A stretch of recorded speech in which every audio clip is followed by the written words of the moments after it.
Welcome back to Eagan Civic Arena, and happy Groundhog Day, everybody. Wildcat hockey about to hit the air. Tonight, the Wildcats hosting the Shakopee Sabers. As you look at the crowd filing in, we're getting ready for this South Suburban tilt. Again, joined by Nathan Cron. My name is Mike Cook, and Nathan, we've got a Wildcat squad looking to get off the schneid. They've had a rough stretch. I think it's 5 in a row they've come up short. And no question, the Wildcats have not been playing their best hockey over the last 2 weeks, Mike Cook. In fact, you could argue it's some of their worst hockey of the season. And it's not a good time to be doing that because we've got sections coming up in just a few weeks. However, they have had some success against these Shakopee Sabers, and we're going to see if they can replicate that success here now later in the season. Yeah, you mentioned that success. They were down in Shakopee in mid-December, 7-4 win. Game really well controlled by the Wildcats throughout. It was. It absolutely was. It saw a number of goals. The Wildcats played really, really well. Got some great goaltending despite giving up 4 goals. I'll just go ahead and say it. Nicholas Cron with a game winner, his first varsity goal. We'll see if tonight Nicholas can put another in the basket, lead these Wildcats to victory. And Shakopee, they come in, they've won 3 out of 4.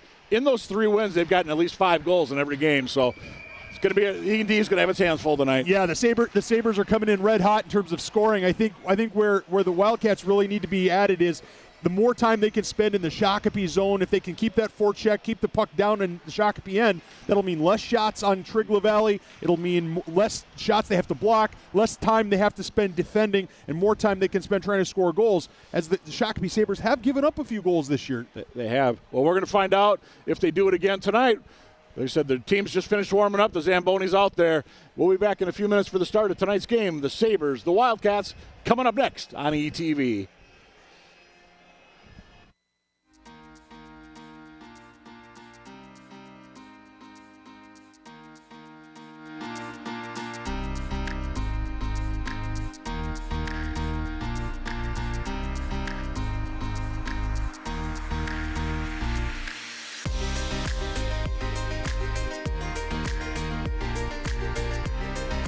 Great to be a part of Eagan history, something that all 3 of us are very proud of.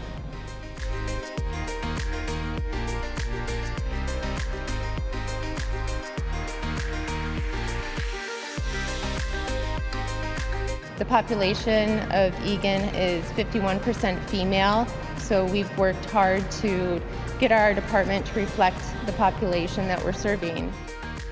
The foundation of the Eagan Fire Department has been laid by many great men and women, and we have been welcomed here with open arms, very supportive. You have that family aspect with your crew. You eat dinner together and you respond to calls together, and really it's just the best job there is. I encourage all females to pursue a career that they're passionate about, regardless if it's historically been male-dominated, and that it is achievable. Give it a try, see if you're passionate about it, and if you are, you'll succeed.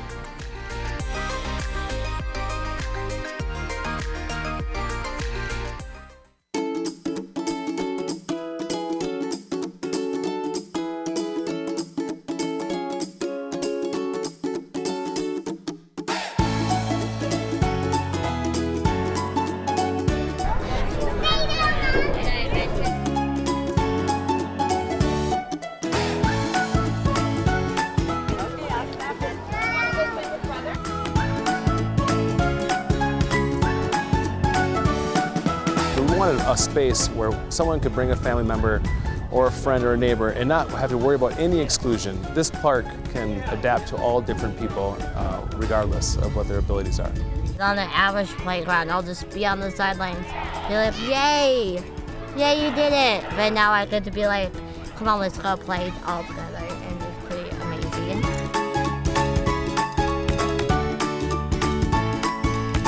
We know that inclusive play teaches important life skills like cooperation, empathy, and leadership.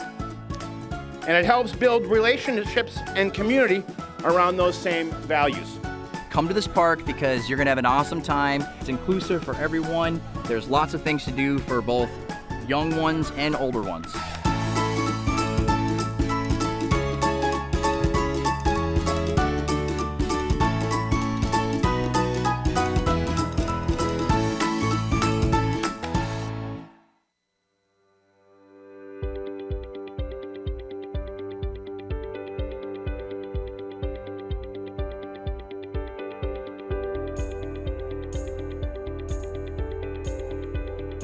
I was more than happy to participate in it, actually being a former student athlete here at the high school.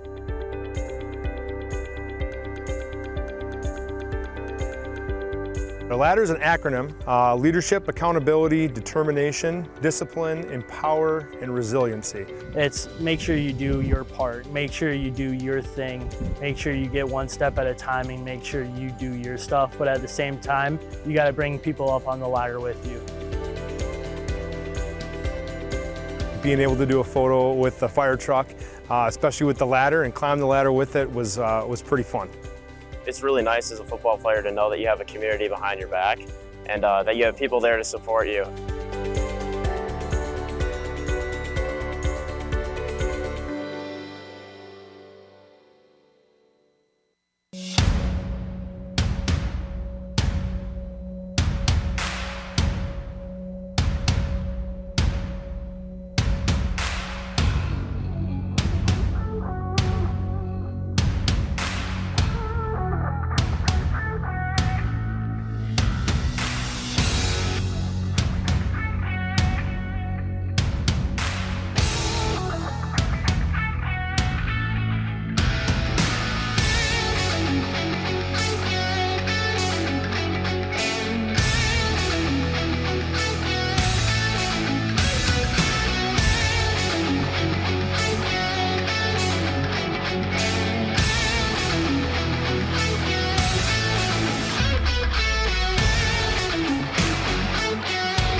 Our dedicated team of 24 utility staff works 24 hours a day, 7 days a week, 365 days a year to make sure that we deliver our almost 3 billion gallons of water to you, the residents and commercial businesses inside the city of Eagan.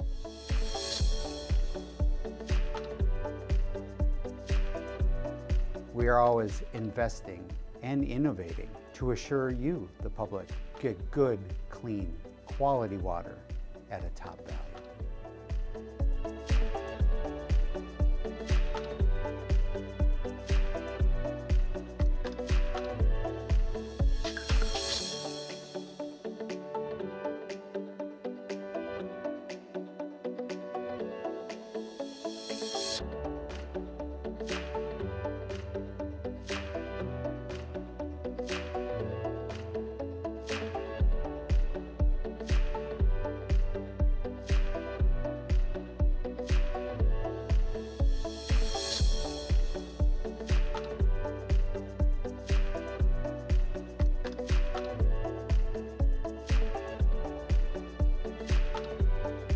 This is our comprehensive approach to ensure a successful future for us all.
So what we're doing for the swim season is we're broadcasting all of the home meets on Eagan TV. Last year we did this for COVID. No spectators were allowed, so we ended up with all of our home meets being broadcast, and it was a huge success. We had people watching from as far away as Tibet, people in Mexico, all over the United States, and we had a good reception for it. Lots of people really enjoyed it, and I thought, well, if we could do it last year, is there a way that we could get it to go this year as well? ETV is instrumental. They've come in with a lot of equipment, a lot of knowledge, and been extremely helpful at every step. My role for most of this has been somewhat producing, just making sure that we got everybody here. We had all the volunteers that could show up. I have done some directing as well. I've learned quite a bit. A lot of this is new to me. I don't do a lot of web broadcasting or working with video, so all of that has been really new. It's exciting. I like learning new things. We've gotten a lot of good reception from people close to the team and from, again, those far off places, saying that they're very grateful that, they can see their grandson swim. Just like to thank ETV for being able to partner with us. It's been fantastic.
Good evening, ladies and gentlemen, and welcome to the Eagan Civic Arena for tonight's South Suburban Conference matchup featuring our visitors, the Sabers from Shakopee, and your Eagan Wildcats. Let's meet the starting lineups, beginning with our visitors. In goal, number 1, Alexi Huson. On defense, number 37, Cole Bumgarner. On defense, number 27, Carson Steinhoff. At wing, number 3, Bosco Hernando. At wing, number 5, Evan Hansen.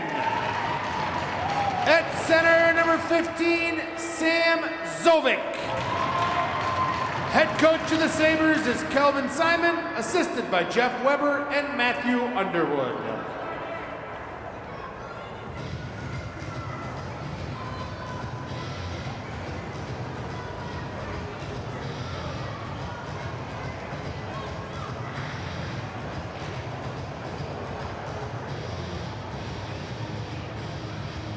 And now, let's meet the starting lineup for your Eagan Wildcats!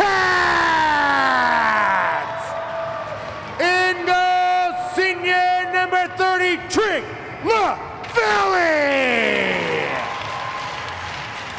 On defense, the captain, number 4, Nicholas Kron. His defensive partner, senior number 22, Ben Barbito. At forward, a junior, number 21, Gavin Gore. At forward, a senior, number 25, Rowan Phillips. And at forward, a senior, the captain, number 17, Alex Luckenmeyer. Assistant coaches are Dustin Luce, Nolan Pearson, and Mario Munoz. The head coach of the Wildcats is Mr. Todd Carlson.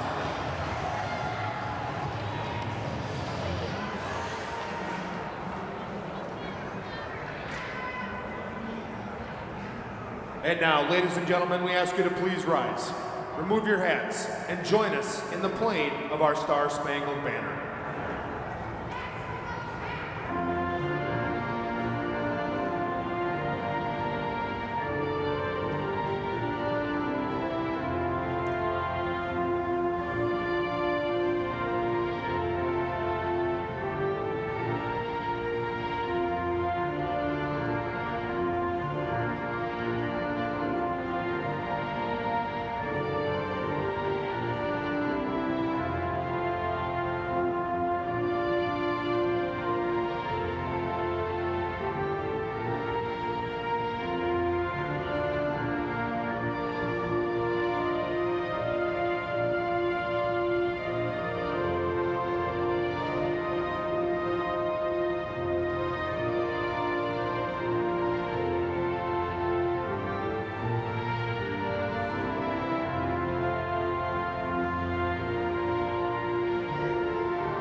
Well, you take a look at the Eagan Wildcats wearing those third jerseys tonight. The Grays, they're going to gather around Trig LaValle between the pipes tonight for the Eagan Wildcats. As we said in the intro, looking to end a 5-game skid are the Wildcats. And the other end for the Shakopee Sabers, their goaltender tonight is going to be Alexi Huson. The sophomore was playing Bantam A last year, playing the varsity this year for the Sabers. Well, it's quite a transition. Houston has already seen a lot of these Wildcats as he gave up 5 goals against the Wildcats in their first meeting in relief duty from one of his teammates. But obviously he's seen more rubber, he's gotten more comfortable, and tonight the Wildcats have got a tall order. They've got to flip the script on what's been happening for the last 2 weeks and step into a more mature, competent place as a senior-led team. And for the Wildcats, again, they put the names in a blender and mixed them up, and we've got some new line combinations tonight. So up top, starting things, you've got Rowan Phillips, Gavin Goyle, Alex Lockenmeyer. The blue line up first for the Eagan Wildcats. Lockenmeyer, one of the captains. Here's another captain, Cron with the puck. Left dot, tries to backhand it front, kicked aside by the Sabers out of harm's way. As we're just underway here from the Eagan Civic Arena. Happy Groundhog Day, everybody. And nice long shot and saved there by Houston. And I was going to say, I understand Puxatawny Phil saw his shadow, so 6 more weeks of winter, huh? I don't know. If he sees his shadow, if he doesn't see a shadow, all I know is that I still have ice on my driveway. If somebody wants to come by and if somebody wants to come and clean it off, that's fine. By the way, game time temperature outside the Eagan Civic Arena, 1 degree. And all the way down should be an ice on the Sabers, and indeed it is. Did I stand correct? I turned my head too quick. You did. Well, you did. It just rolled in on Trick LaValle, and LaValle said, you know, instead of there are 2 Sabers come screaming at me, I'm gonna do what I can to cover that up and make sure we don't get burned. Sabers got their top line on the ice right now. That's number 6, Jackson Vogel. Joe Roeder, number 11, is in the center. Cooper Simpson, the fabulous freshman, wears 21 for the Shakopee Sabers. Simpson had a hattie when these teams met back in December over at Shakopee, and he's got 3 hat tricks on the year. Had one the other night against, or had a 5-pointer the other night against Apple Valley with a hattie and a couple assists. Simpson, number 21, out there for the Sabers, is an excellent player, no question. I think what's going to be the tail of the tape tonight for the Sabers is, can they keep the Wildcats off the scoreboard? If they can play good defense, as you said, there's top defensive pair, it's a couple of 8th graders. If they can keep the Wildcats off the scoreboard, they're going to have a good chance to win the hockey game. Here comes Goyle down low. Cats couldn't quite get the centering attempt that way. That's just about a minute gone by here in this opening period on ETV. Of course, you're home for Wildcat Sports. Shakopee looks to get it out of their own zone. Kept in by the Wildcats. That shot trickles just wide. That went off the stick of Gavin Goyle. Again, Goyle centering Alex Lockenmeyer. Rowan Phillips tonight for the Todd Carlson coached Wildcats. Just trying to Gus Glide out tonight for the Wildcats. You see him offing up one of those top trios for the Wildcats, battling a little bit of an injury, and hope to have him back soon. Wildcats also missing Leighton Olson, who was injured in the Farmington game, in the first period of the Farmington game, and so the Wildcats down two forwards tonight. Again, we hopefully get both those guys back sooner than later. As deep into the Shakopee zone, Cats are going to change up behind the play. Sabres look to bring it out of their zone. Here's one of their captains wheeling through center. This is number 17, Houston. That's Jerry Houston. Yari. J-E-R-E. Sorry. Oh, I appreciate that. You know, we asked the coaches before the game on the last names. I didn't even think about first names. So he's the forward, and Alexi's the goalie. So when you hear that name Houston a lot tonight. Cats are going to bring it out high off the glass and out. Deep aggressive pressure on the forecheck that time by the Wildcats. Try to poke it out of the zone. Here comes Shakopee. Coming out the other way, and nope, they do stay onside. Good battle at the half wall.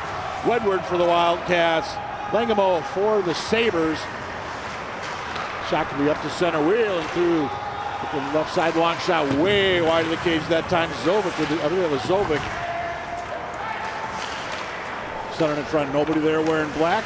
Harmlessly into the corner in front of the Wildcat student section. Back out, that shot's blocked in front by Wedward. Attempt that time was by Hernando for Shakopee. And here come the Sabres in once again. Looking centering, couldn't quite connect that time. There's Zovic coming down that right side. Back to neutral into the zone of the Sabres with just over 3 minutes gone by in this one. Shots one Shakopee, one for Eagan. Pico sends it through. That goes tipped way wide off the stick of Wedward. Right idea, bad angle. So far, the Wildcats doing a great job of getting to the puck and playing close to the Shakopee defense. That's going to be icing. Oh, they wave off icing, oddly enough, and that might be to Eagan's benefit as Murray gets it, sends it forward. Unfortunately, Weber can only dump it in, but right now, the Wildcats in their gray jerseys, their gray alternate jerseys, are pressing up quickly and challenging the puck. The Shakopee players, when they have the puck, do not have a lot of extra room, and they don't have a lot of extra space. They had an opportunity there. That was knocked down by a defenseman on the way through. Might have been Barbado for the Cats. And here comes Eagan the other way. 2-on-2 into the Sabres zone. All the way through, that goes just wide of the cage. No shot's going to go just wide that time.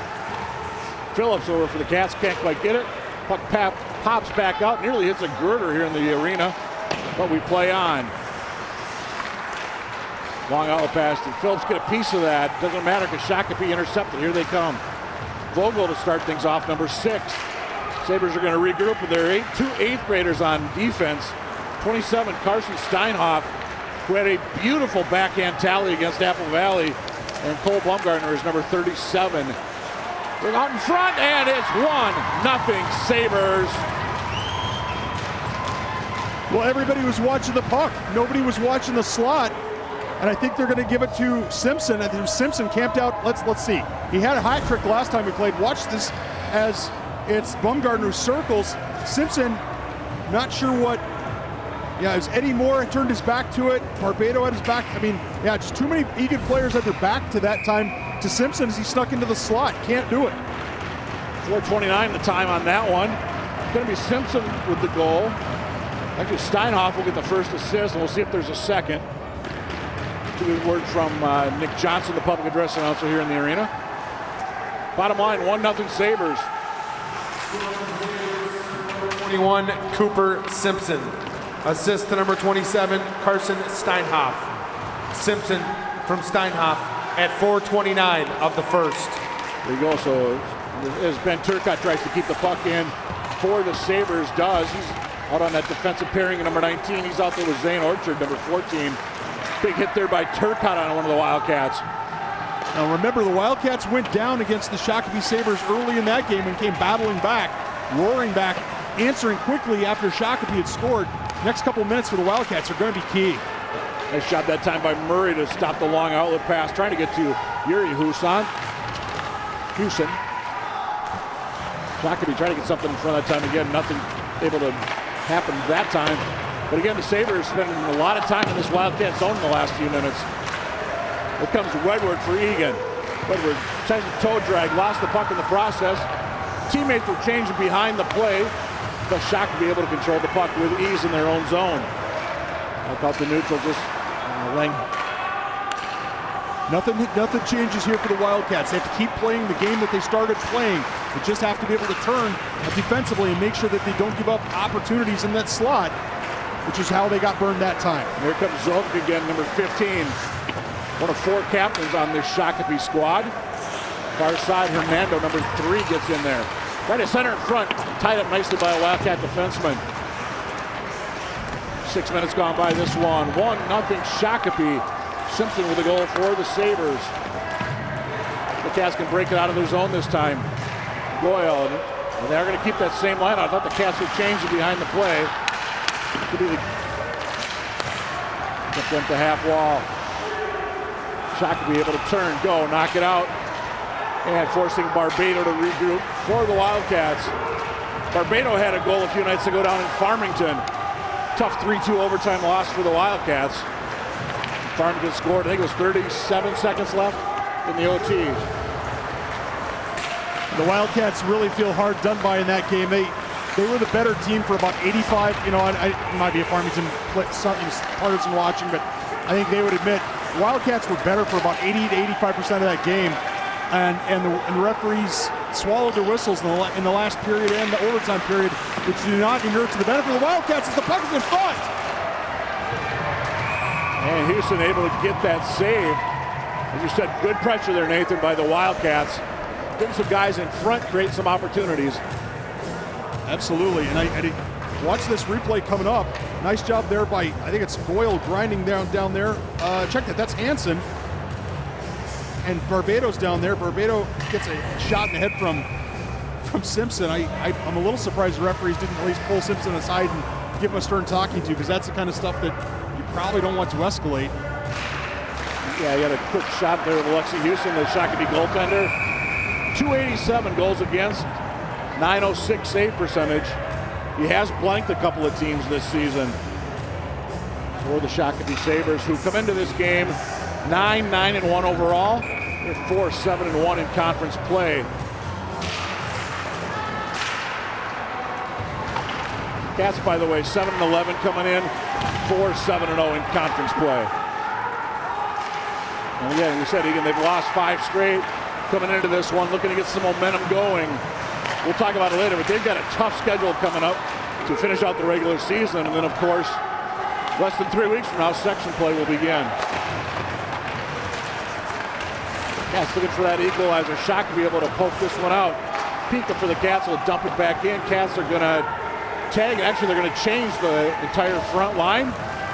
Woodward looked like he was going to stay out, but then he decided to change as well with the rest of his line mates. I like the pressure here by the Wildcats. I don't know about 2 guys, but I like the pressure from Phillips and from Goyle.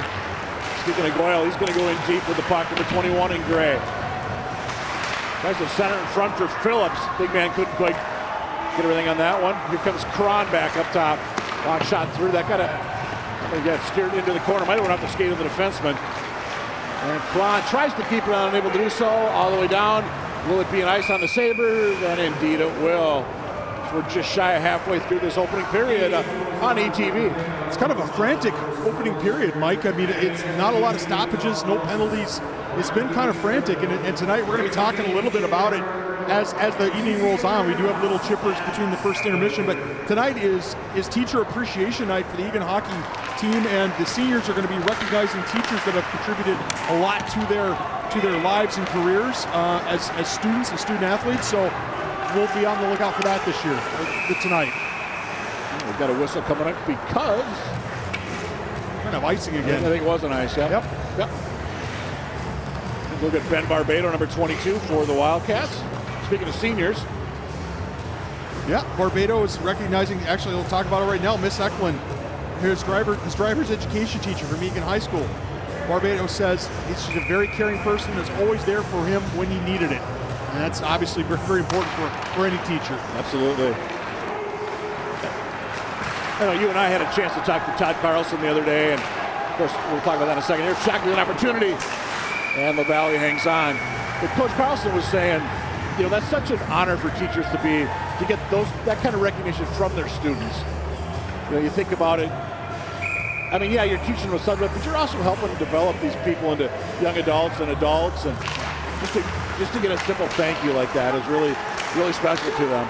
Yeah, I'm not sure if we'll get a chance to do it or not, but the Booster Club put together some really nice stuff for the teachers themselves. And so we're going to see what they've got, see what they can do. We're going to see what Parker Jensen can do now.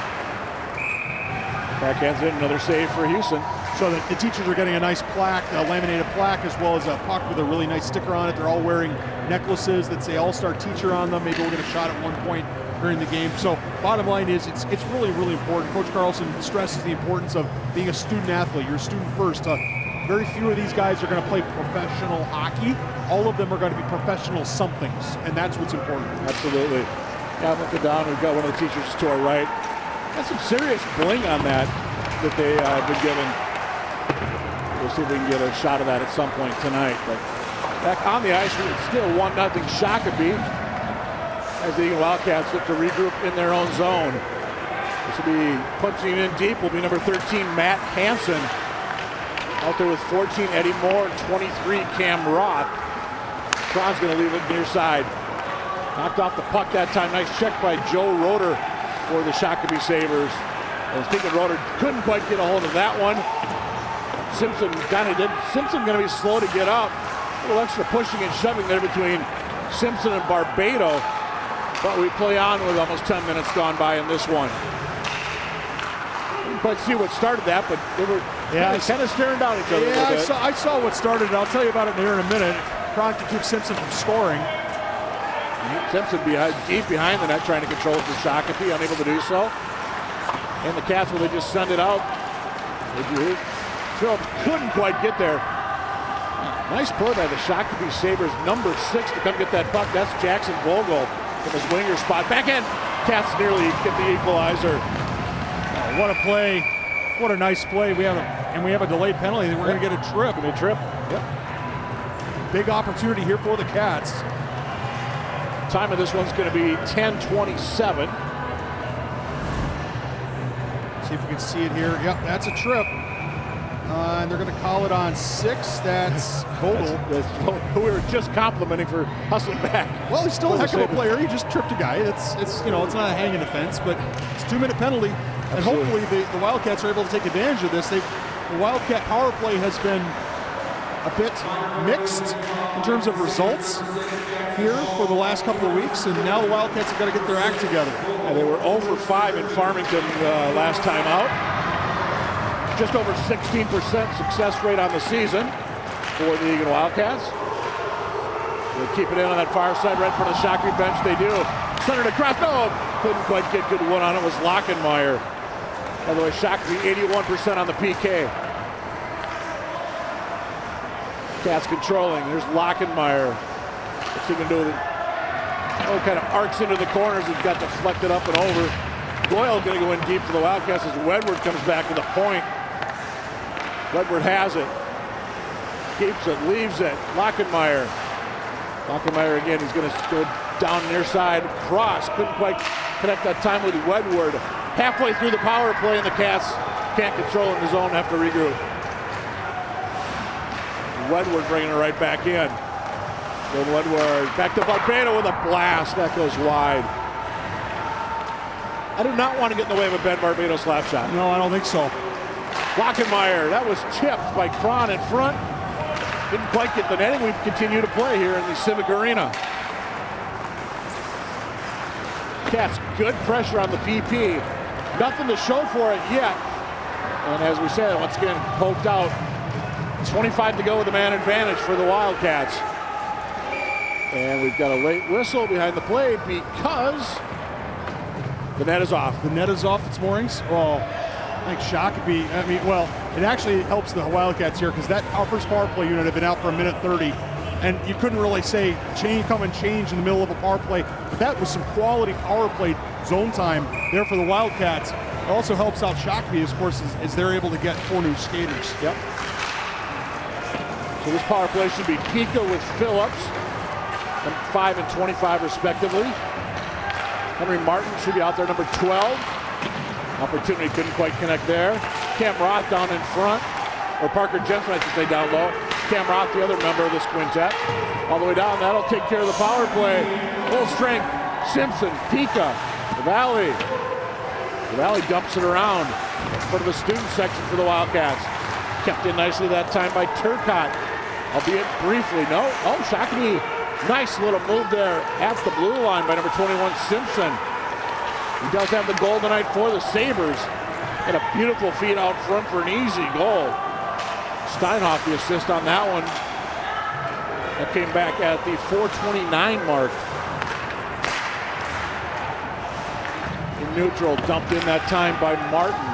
Cats making a 3-player change behind. Calvin Simon says we're keeping all 5 of our guys out there for the Sabres. Long shot through Cron. That tried to go through traffic.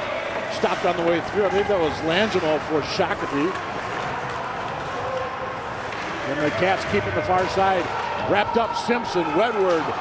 Out it comes, opportunity. Vogel. Nice back check by the Wildcats to thwart that opportunity. And leading the rush this time for the Wildcats is Cron. He made that nice defensive play, and for his efforts, upended by Huson, trying to get into Shakopee's zone. Oh, big opportunity. We saw Parker Jensen flash through the screen there, big 28. Matthew Hansen, Parker Jensen, guys who don't get a lot of time, but with the Gley and Olsen injuries, there is an opportunity for those 2 guys to get extra time on the ice. It's important, as Coach Carlson told us in the meeting last night, important for those guys to take advantage of it and do a good job staying out of the penalty box and playing physically. Big physical play in the corner. The Wildcats, one of the Sabres. Down low, turnover all the way down. Nice intercept there at the blue line by the Shakopee Sabres. And leading the rush. Look at the far corner that time. That was Houston. I think he's the one that picked off that shot, or attempted clear. Wildcats are trying to get an icing. They got a hurt defenseman out there. They got a hurt player out there they're trying to get an icing or a stoppage. Valley, that was his third stop of the hockey game. Wildcats can't stop here. They've got to squeeze down. Valley and Hill covered up after the big save, and a much-needed change-up coming for the Wildcats. Watch the save. Trig LaValle, the puck comes across, and it looks like that's Houston. Houston on the back side. LaValle slides over. Trig LaValle honoring Mr. Samsky, a retired Woodland elementary teacher, made Trig LaValle excited to go to school every day, and that's a big job of teachers, is keep it exciting and keep kids wanting to learn. Val, nice job of hugging the post there to stop that shot. Can the Cats get something going with Phillips? No. Boy, I like the way Shakopee comes back on defense. They are hustling out there tonight. It's Vogel once again that time that started this. One in the corner, Cats going to send it around near side corner. Over by the Shakopee student section.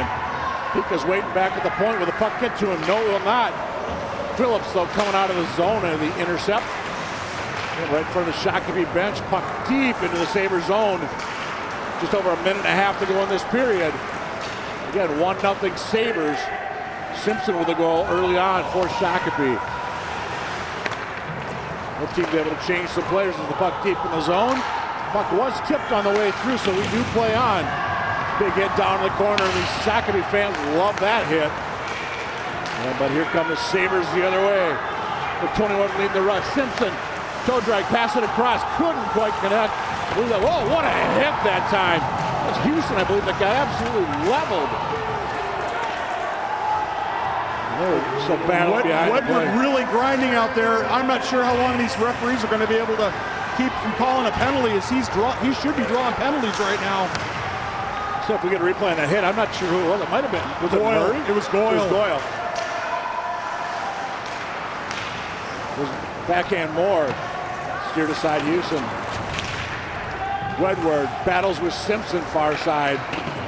In front of some of the little chippers over there. They're going to be coming out shortly at intermission. Intermission would be a lot sweeter if the Wildcats could somehow tag a goal and even this one up. And of course, Shakopee would love to put one more on the board here in the final 22+ seconds. When they keep in the zone, Cats are going to bring it out. Wedward's going to give chase, but he's out of gas right now out there. Steinhoff able to backhand it up for the Sabres. Puck kept in, kept up. That was Langamo, number 4. And Shakopee's just going to play catch in their own zone. Of course, as I say that, they ring it out. Here's Langamo going deep. Watched by Cron, buzzer sounds. I have a couple of 4s battled. 5 shots apiece in that opening period. Well, it seems like a lot more than that, doesn't it? I mean, what an exciting period of hockey. Shots on both sides, screens on both sides, a rejuvenated Eagan power play, a quality goal by Simpson alone in the slot. Oh, so you expect him to bury it? The Wildcats right now are playing, that's some good hockey. That's probably as good a hockey as they've played in the last 2 weeks, that period. The question, Mike Cook, is can they keep doing that for the second period and the third period? Absolutely, and we've seen that this year. They've been up and down. Here's the goal for Shakopee, by the way. Just like I said, a gorgeous feed that time by Steinhoff. Again, Steinhoff, just an 8th grader for the Shakopee Sabres, number 27. And you see the Sabres, they're heading off to their dressing room. We're soon going to be joined by some future Wildcats here on the Eagan Civic Arena, and here they come. Looks like we've got the Predators tonight, and I believe that's going to be the Canadians. Canadians and Predators, that's right, Mike Cook. Well, I tell you, it's been a rough season for that team north of the border in the white. See if the Preds can help hurt them again tonight. Okay, well, right now they need to be herded onto the playing surface. Everyone's excited. Everyone's excited to be over on the side. Now they come over. Wally the Wildcat out there, as you can see in your screen, kind of helping direct traffic. Of course, what young man doesn't want to be? He doesn't want to hang out with Wally the Wildcat. These may not all be young men out there, by the way. All right, we got some serious. We got both teams gathered around their head coaches. Really, Wally will be the person guest referee. Yeah, I was gonna say, it's wearing stripes tonight. Well, yeah, Wildcats don't really have, well, I guess he has a couple of stripes next to his face. Yeah, that's true. See Trail Stop Tavern, they sponsor the Predators on the back of those jerseys. Let's see if we can make who is sponsoring the Canadians this year. Here's a very good look. Little Rossi could be playing for the Wild one day. I wouldn't want to put that kind of pressure on any kid, but you never know. You got a Rossi up there, for the Wild, Marco. Wow, you know what? We're actually going in shifts here, Mike Cook. We've actually got two teams that have enough players that we're going to break these guys up, and so there's room on the ice for them to actually skate, which is, I like it, but I hope somebody else is keeping time because I'm not. So they start out with 3 minutes. And again, we say it every time out that how much fun is it for the big Wildcats to watch the future Wildcats? It's a lot of fun, although the big Wildcats need to keep the puck in play. I'm a little annoyed at the Captain Cron there for not getting that puck in, keeping that puck in. Oh, we got a 1-0 lead. But the Canadians score. Schroeder scores for the Canadians. Nice little low intensity selly, but act like you've been there before, right, Mike? Absolutely. Looks like Ansari's, by the way, is the sponsor on the back of the Ansari's. Good stuff. Again, two of the many sponsors for Eagan Hockey. So be sure and thank those guys for sponsoring when you visit those fine establishments. And we'll mention more throughout the broadcast, but I don't know, we got a minute and a half to go on this one. I don't know what it means, but Shakopee's wearing red, they've got a goal. Canadians have some red, they've got a goal. It might not mean anything. And it probably doesn't. It could mean something, but it may not. Trent's looking to backhand it out. Kept in nicely by the Canadians. Opportunity, no, couldn't get a good shot off. It's Schneider, excuse me, it's Schneider. No, it's Schroeder. We got 2-0. It's 2-0. I couldn't see who poked that one in. It looked like number 8. In 8 and white there. Well, that's Walker in yellow. It was 8 and white we're looking. Got the goal. Well, you gotta wait till they turn around. Yeah. Gotta wait till they turn around. Walker here, he's got 40 seconds to get the Predators on the board. He and his teammates. Assuming it's he. Yeah, I guess you never know, right? 3-0 Canadians. Well, the Preds are going to have to pull the goalie. They're going to have to do something to light the lamp here. I mean, the Preds have played well enough to get something. I have to think the coach is going to drop this puck. I'd like him to chuck it down towards the Canadian goal and see if the Preds can poke one home. Well, it went that way. There's your number 8 with a big save for the Canadians. Doing it all tonight for the Canadians. Absolutely. And there we go. We got another fun night of little chipper hockey here at the Eagan Civic Arena. And, we enjoy it. We enjoy watching it. But I look around, there are smiles up and down the bleachers here at the Eagan Civic Arena. Yeah, I always like it when their visiting fans are always really nice to the kids, too, and applauding for them and stuff like that. I think that's a big deal. And, entertaining hockey here for the little chippers, entertaining hockey here for the big guys, right? I mean, we've got a 1-0 hockey game. The Wildcats can absolutely, if they play that way, the way they played in the first period, through the rest of this game, Mike Cook, they're going to be successful. I don't know what the score's going to be at the end, but I'm telling you, they're going to be successful. Well, we'll start with the second period, and that's coming up next when we return. You're watching Wildcat Hockey on ETV.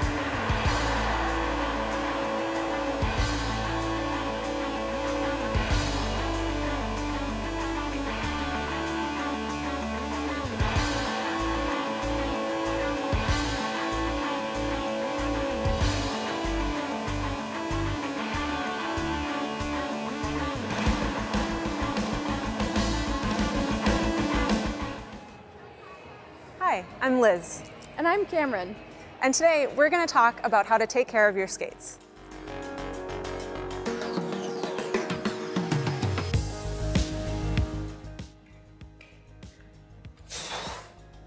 That was a fun session. It was, wasn't it? You are looking so fast. Oh, and your 1-foot spin is looking really good. Thank you.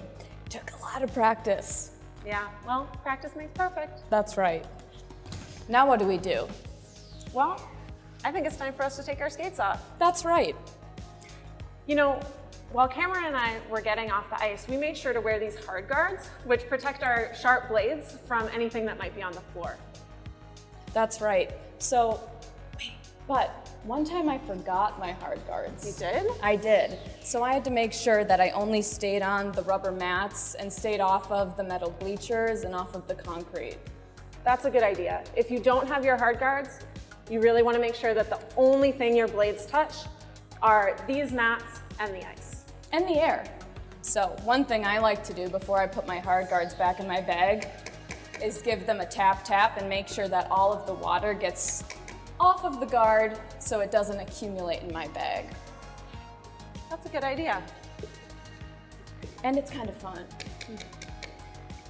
Now that my skates are off, I'm gonna wipe off any water or snow that's still on my blades. So I'll take my hard guards off, and I just use a regular hand towel for this. What do you use? Mine's a little microfiber towel. Those work too.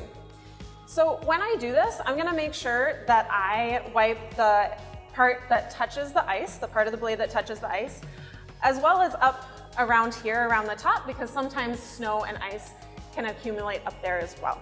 Sometimes it even gets on the boot. So we make sure we get it all the way dry before it goes in the bag. Once they're all dry, I'm gonna put my soakers on. These keep my skates safe while they're in my bag and on the way home. She's not even Canadian. This also helps skates from rusting, right? It does. Drying them off really helps those sharpenings last longer, which is nice. So, Cameron, do you leave your skates in the car? I did once, and now I'll never do it again because those temperature changes when your skates stay in a closed car in the winter or in the summer, it's really not good for your skates. And in the winter, your skates will be freezing cold when you go back for your next session. What about when you get home? Well, you know, my skate bag has this ventilation on it, so I'll just bring my skate bag inside and then I'll just leave it sitting because I know air will get in and it will help my skates dry out. Well, my skate bag doesn't do that. So when I get home, I like to lay my skates out. So I just put a towel out on a table or maybe on the spare bed. I take my soakers off and I let my skates air out until I'm ready to skate again. Just like that. That's what you need to know to take care of your skates so that they're ready to go when you want to get on the ice. And so you can have fun. Exactly. Hey, it's me, Cameron. And I'm Liz. We are going to talk about sizing your skates.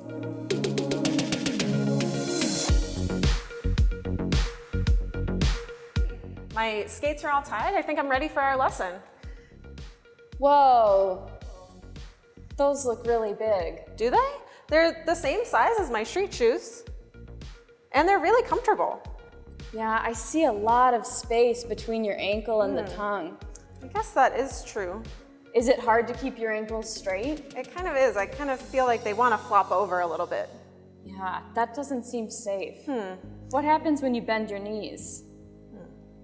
Whoa. That was kind of hard. And that's a lot more range of motion than we want for skating. We want the ankles straight and secure. I guess that's true. How did you make sure that your skates were the right size? Well, I made sure I had the tongue all the way out and that my heel was all the way back in. So I can feel a little room by my toes, but not any space, if that makes sense. They can do a tiny wiggle, but they're not moving around. What do your toes feel like? I've got lots of room. Yeah, so I tried on a smaller pair and I had the tongue all the way out and I couldn't get my foot all the way in. Okay. So that was how I knew those were too small. That makes sense. Let's get you a different size before lessons. Yeah, I think I'll be able to tell if they're the right size now. What if I wanted to get my own pair of skates? Well, then we could talk to one of the instructors here at the Eagan Skate School and they could recommend somewhere in the area, and there you would be professionally fitted for either figure skates or hockey skates. That sounds really nice. And all the sizes are super different, so none of them are going to be exactly the same as your tennis shoe size. So, you've decided to get your own skates. How exciting! Talk to one of our instructors and we can recommend somewhere in the area where you can go and be professionally fitted for either figure skates or hockey skates. And remember, brand new skates must be sharpened before you go on the ice. So we can tell you where you can have that done.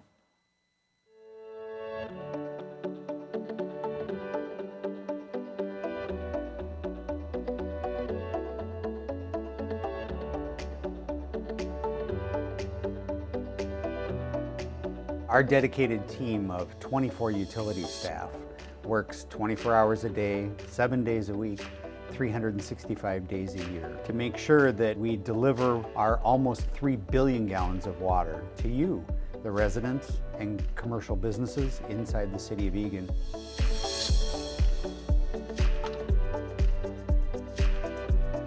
We are always investing and innovating to assure you, the public, get good, clean, quality water at a top value.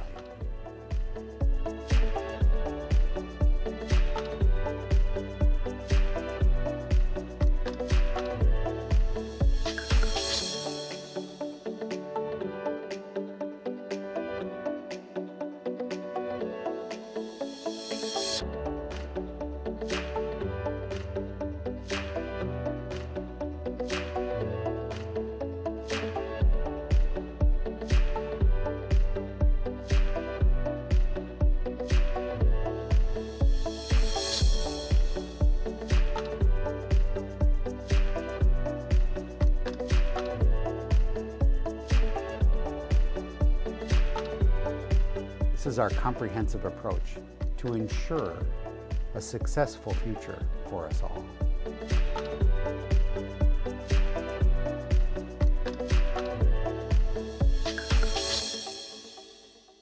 Pass across to Sibley, back to Dalton, back to Sibley, shot, goal! Cats win this one in overtime, 4-3. Mike, where are we broadcasting this? Oh, yeah, there's no players. There aren't any players. We can't have a game without players. But you also can't have a broadcast without announcers. That's true as well. If you want to broadcast for ETV, they're looking for volunteers. And if they'll let us do it, they'll let anybody do it, right? We are perfect evidence that no experience is required. And, yeah, it's volunteer work, and you get a sweet Eagan ETV t-shirt. If you participate, it's a great opportunity to see a lot of great sports from the best seat in the house, right, Mike? Absolutely. All you got to do is go to Eagan-TV.com. Let them know you're interested. They'll walk you through everything to become part of the volunteer crew here at ETV. Again, Eagan-TV.com.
Hey, welcome back to the Civic Arena. And of course, don't forget, you can always follow ETV on social media, Twitter, Facebook. You can get your game updates, local stories, much, much more. And don't forget, while you're there, subscribe to the YouTube channel so you don't miss a game of any of the Eagan sports this year, because some games are only on the YouTube channel this year. Again, Twitter, Facebook, YouTube. Check out Eagan TV on any of those social media sites. And you know what? We even get something like that. I came across the Twitter feed today. Always fun to watch an Eagan game. Excellent announcers and great camera work. Yeah, So, good opportunity. We should mention our crew, by the way, as long as we're promoting ourselves. Dalton Gruber's in the truck running the show tonight. Greg Borman, Nick Mudd on cameras. Again, I'm Mike Cook. He's Nathan Cron. And it's 1-0 Shakopee as we get set for second period action here on ETV. The award-winning ETV, apparently. Award-winning, absolutely. Yeah. Emmy nominated, I understand. So, I mean, ultimately, here's the deal. These guys, this broadcast does take, this staff, they work hard. That's their job. They get paid to do it. But they let guys like you and I come on and just talk and volunteer to do this work. And it's just a tremendous amount of fun. It's great to be out here and be part of the community and enjoy this type of work. And right now I'm enjoying the Wildcats and how they're playing. It was a good period of hockey. They find themselves down 1-0, little defensive breakdown. They can clean that up. But right now, I like exactly where the Wildcats are, Mike. I'll tell you, I think Shakopee's been matching them. They're both wanting to go up and down tonight. Shakopee's had a decent amount of time in the Wildcat zone as we look at some of the faithful here in Wildcat country this evening. And they said shots 5 apiece after that opening period. Lone goal of the game went to Cooper Simpson from Shakopee. And the Wildcats look to come back from that 1-0 deficit. We mentioned a couple of the sponsors during the Little Chippers. I want to mention some more of the Eagan Youth Hockey sponsors. We mentioned SRs, we mentioned Trail Stop. Don't forget Lone Oak Grill, the Eagan Arms Public House, and of course, Wildcats Bar and Grill, a popular establishment for pregame youth hockey activities I'm aware of. Yeah, pregame youth activities, also for the high school team.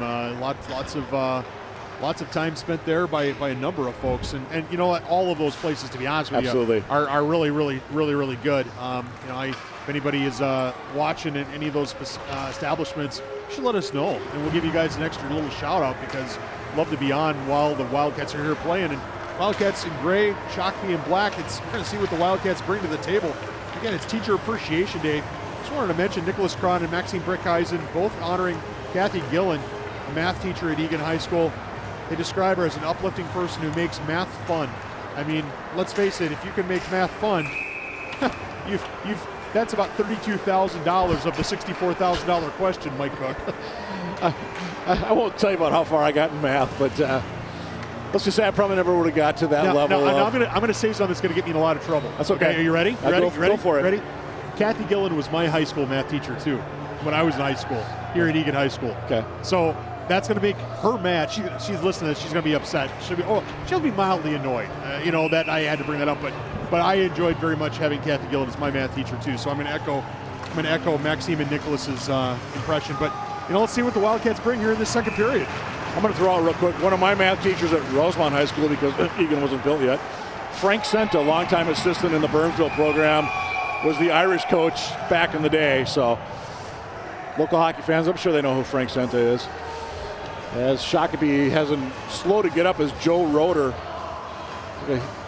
So Roeder collides with Barbado. Barbado's going to get a 2-minute minor here.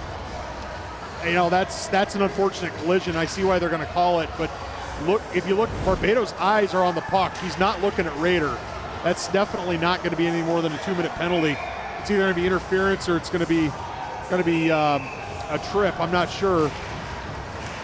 Bottom line, first power play of the evening for the Sabres, and somebody thought they scored. Referees did not agree with that. Not sure what that roar was about. Yeah, they absolutely thought they scored. Big save by Houston back in the goal there. It was a shorthanded opportunity for the Wildcats. I don't know if we've got a replay of what happened around the Wildcat goal. Let's see what the Shakopee fans were cheering about. Right off the draw. Simpson puts it over there. We can't quite tell where that puck was. The referee's is right down on the line. Yeah. It must have been right on the line. And wow, what a save that time by Trickle Valley. And as Lockenmeyer gets hooked. Boy, I tell you, I think right at the end I saw one of the Shakopee guys. It looked like he was kind of raising his arms like he thought he scored, and maybe that's what they were reacting to. An opportunity for the Sabres again, and LaValle with another save. And we got a little extra jawing going on out there between some Sabres as Spring Valley gets up after making his 6th save of the hockey game. Take a look at the replay. Again, Simpson, another opportunity, nobody on him. Well, I don't like the way that Cron just let Simpson walk in like that. I mean, I understand Cron wants to cover the house, but you can't let Simpson just walk in that way. Absolutely. Shakopee, our man here near side, centered across, all alone in front, just wide that time. Off the stick of number 11, Joe Roeder. Roeder absolutely should have scored there. Yep. And he knows it too. Shakopee, they'll keep it on the pressure, 105 to go in the man advantage. That shot goes just wide off the stick of Vogel. Shakopee's got to start, oh, forgive me, Mike Cook. Shakopee's got to start hitting the net. They've made some nice shots. As this puck comes down, and I'm not sure why Henry Martin stopped his roll there, but here he's got an opportunity. Yep. Nice job though, hustling back Simpson for the Sabres. And then going deep, down low, stop, spin, circle. With that half wall. Controls it, 30 to go in the man advantage for the Sabres. This puck has been in the Eagan zone for all but a handful of seconds of this power play. I believe at that time, Bumgarner runs low, half wall. Looking to get it across, couldn't quite connect. Vogel was there all alone. And he'll circle with the puck. Up top, sends it across near side. This is Hansen, down low, Vogel. Vogel continues, tries to throw it in front, nobody there wearing black. Puck does poke out, that'll kill the power play. All the way down, Huson will steer that aside as the Cats are back at full strength. Shakopee looking to hustle out of their zone. Here's Evan Hansen, number 5. Drop pass, couldn't quite get it to Zovic. Pressure stays on this time, Langemo down low, or Langemo I should say. Pardon the mispronunciation. Cats get into the zone, kept in that time, long shot, big pad save by Huson. Another opportunity for the Wildcats. That was knocked down by a defender in front. And turning and going, here's Yuri Huson. Sabres. Wildcats may have gotten away with being offsides there, Mike. Langemo is in down there as well for Shakopee into the corner. This time it's number 17, Houston. He's staying with the puck, battles for the Sabres. And here come the Wildcats the other way. Lockenmeyer, he'll dump it in deep. He'll give chase. And Shakopee able to control the puck briefly behind the net. Langemo. Opportunity, Lockenmeyer couldn't quite get a good possession to get the shot off. There's Murray going wide for the Cats. Good flow to this period right now. In front again, Shakopee, can they clear? They will, they're gonna bring it out on the rush. Number 4, Easton Langemo. Langemo. And he gets taken down, and power play upcoming on the Sabres. And it's gonna be gonna sit for the Wildcats. It should be Lockenmeyer. Referee's talking. See if he gets more than just 2. I don't think so. Yeah. I don't think he deserves more than 2. Yeah, see if there's a trip here. Goes for the hit.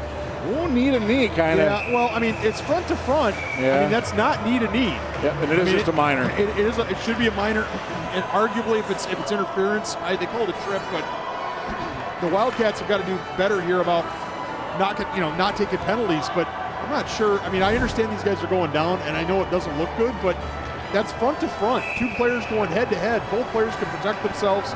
I'm not sure that's a penalty, Mike. And then he might have just kind of been an incidental looking thing. Yeah, absolutely. That being said, it's a penalty, penalty against the Wildcats, and now the Wildcats are killing off yet another power play. Yeah, Bumgarner's long shot goes wide.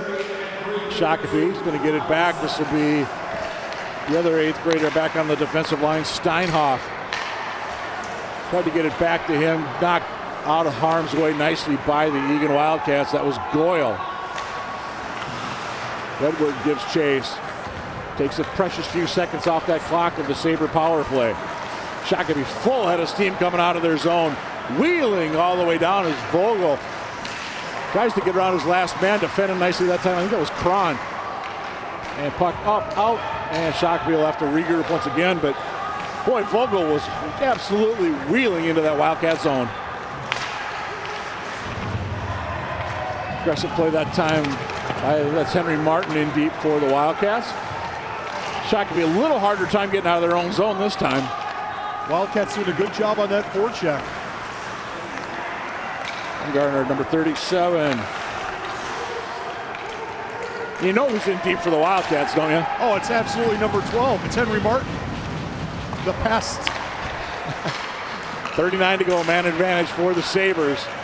Up 1-0 because of a goal by this young man. Here's Simpson looking for his second of the night. Shakopee had a man coming down front, couldn't quite get it. They were looking for Roeder, I think, as well, number 11. Kept in Bumgarner. Roeder centers it in front. Oh, huge save by Trey LaValle. And I think that caught some iron after LaValle got a piece of it. Vogel goes wide. Puck is out of the zone. And with 9 seconds to go in the man advantage, I think the Cats are going to escape on this penalty kill. Oh, Murray's got to get that puck out. That chance never should have occurred. Murray's got to get that out. He had it on his stick, on his forehand. He's got to get rid of it. Silva goes just wide. Val might have got a piece of that one on the way through.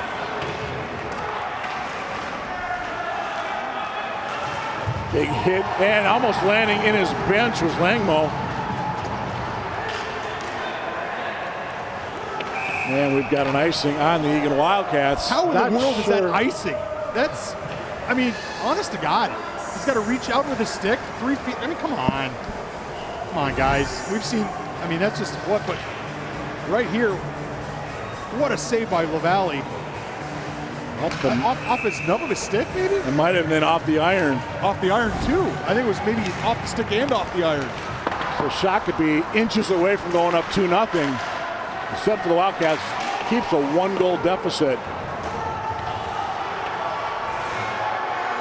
Shakopee again keeping on the pressure. Couldn't quite get the tip in front, but it was set up nicely. And here come the Wildcats the other way. Long shot, Roth up and over. Houston actually got a piece of that one on the way through. And 10:37 to go here in the second. Still 1-0 Sabres. Cats are going to get some pressure sustained in the Shakopee zone. And couldn't quite get a Barbado coming the other way. Here's Houston. Here's Houston, opportunity. 3-on-1 Sabres. Nice back check Wildcats. And somehow that puck does stay out of the net till now. 2-0 Sabres.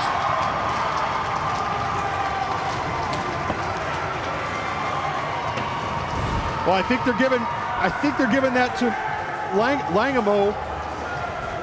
Great back check by Cron to take away the 3-on-2. LaValle goes down, but he doesn't get it. He doesn't cover it up. Langamo gets the puck, spins around. Eddie Moore and Barbado and Hansen. Everybody's trying, all hands to the pump at the back of the net to try to guard that back of the net. They just couldn't get it done. And Langamo's got his goal. 2-0. Well, here's the word from Mick Johnson. Winston Langamo. Number 4, Langamo unassisted at 6:46 of the second. 5th of the year for Langamo. And the Cats now down by 2. Well, again, don't change your game, Cats. Keep playing what you're playing, but you got to stay out of the penalty box, right? I mean, penalty boxes are going to, that kind of stuff is going to slow your momentum down, give the other team a lot more zone time. So the Wildcats right now either need to get a penalty here, or they need to have some sustained offensive pressure, give themselves an opportunity to step back into this game. Face-off is going to go to the right of Shakopee's goaltender, Alexi Houston. 7 saves on the night for the sophomore as Todd Carlson looks on from the Eagan bench.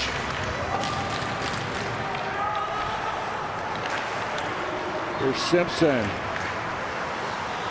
Lofts it all the way down. It was a Roeder trying to hit with the fly ball looking pass. And can the Cats get something going out of their zone? Just staying outside that time. Good job by Wedward, and Houston with another save between the pipes for the Sabres. Houston doing a really nice job of not giving up rebounds there, Mike. I mean, he's given up a few, but there's a case where Henry Martin shoots it nice and firm. And if there's a rebound, I think it was Parker Jensen was wolfing for the road kill. Yeah, a little extra quicklers there on that far side of the draw. You see Lockenmeyer and Turcotte just talking about what's going on. I imagine we're going to have some matching minors here. There's a lot of chirping down there, and I think the Wildcats are going to get a little frustrated. I'd like to see them get a goal here to prevent them from doing anything stupid, to be honest with you. Centered in front. Team. Yeah, centered in front, nobody home in gray. And Shakopee shall regroup. Cats looking for a call. I think they're going to get one. No, it's going to be on the Cats. Delayed penalty upcoming on Eagan. Oh, Eagan fans really upset about this. Trying to figure out how this is a call on Eagan. I didn't see it. I just saw the Eagan bench. We're gonna match. Oh, we're gonna have matching minors. Okay. We're gonna have matching minors. Wait a minute. But only a Shakopee player going to the box. I don't get that at all. No, referees had it backwards on the ice then because Shakopee was playing the puck. Absolutely. Watch the right side of your screen here. See if we can pick it up. It's going to be right here towards the end. Oh, that's a slash on the back of Lockenmeyer. Yep. Simpson. He's lucky it's not a major penalty that time. For head contact, and he's got to be careful. 8:01 time of that one. And again, Shakopee had touched the puck, but they just weren't. For some reason, they didn't blow the whistle right away. I think the referees forgot what they were doing out there. I think so too. There's another trip, and they're going to get that one. Yep. Well, the Shakopee Sabers, I'll tell you right now, if the Shakopee Sabers are doing their best to let the Wildcats climb back into this game, taking a bad tripping penalty was Hansen. And right now, the Wildcats are going to have nearly 2 minutes of a two-man advantage, Mike Cook. They've got to score at least one goal here. I was going to say, absolutely. The Wildcats are in. I know we're only just shy of halfway through this hockey game. Cats need something. The Wildcat power play earlier looked pretty good. Let's hope that they can gain the zone with speed, set it up, use the space on the ice, because there's plenty of space when there's 5-on-3. There's Wedward. Wedward shot, rebound is there. Cron couldn't control. In front, that's a goal. There we go. Cats cut it in half. That's what the Cats needed. That's definitely what the Cats needed. Cron not just number 2 for him for the season. As a defenseman, you don't get to score too much, and nearly as much as he used to when he was a youth player. Watch, great shot by Wedward. It comes out. Lockenmeyer throws it on net. Cron grinds down outside the crease. And he cashes in. Nicely done, young man.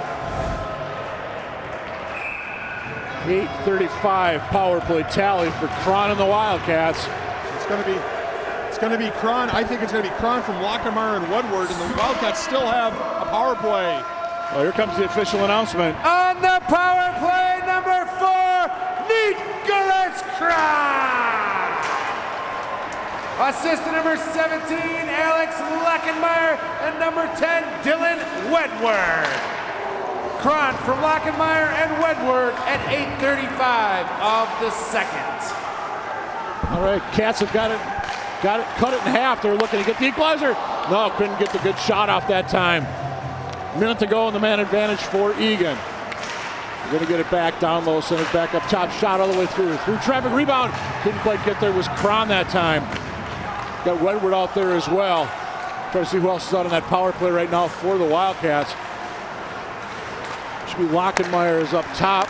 Barbados up there. In front, no, just couldn't quite connect that time with the Wildcats. Here's Barbado at the blue line. He shoots, that one goes just wide. Wedward was down low, Cron down there as well. Looking tip potential. Opportunity, wrist shot, Lockenmeyer way out, hit Houston up high. 22 to go in the man advantage for the Cats, looking for the equalizer. Shot, wrist shot. Houston left the rebound, couldn't get in the Cats in. Now they're tapping in front. Goal!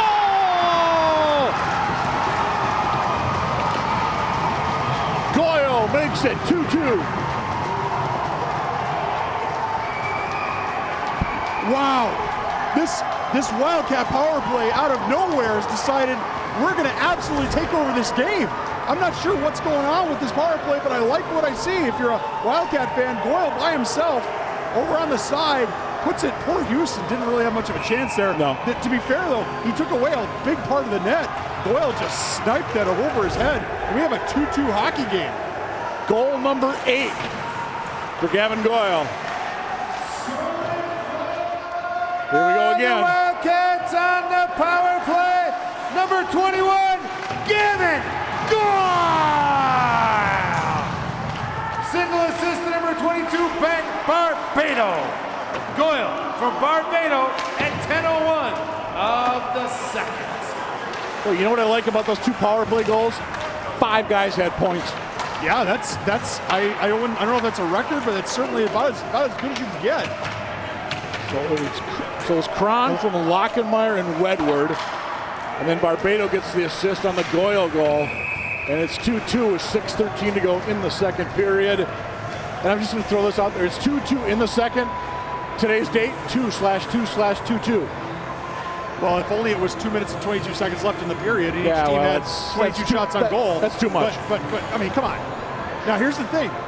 You were talking to the coaching staff at Shakopee ahead of this game. They're talking to them about how they played Apple Valley. Apple Valley was doing a lot of chirping, and the Shakopee Sabers stayed out of the penalty box and were smart with the puck. They didn't retaliate. They didn't take a lot of penalties.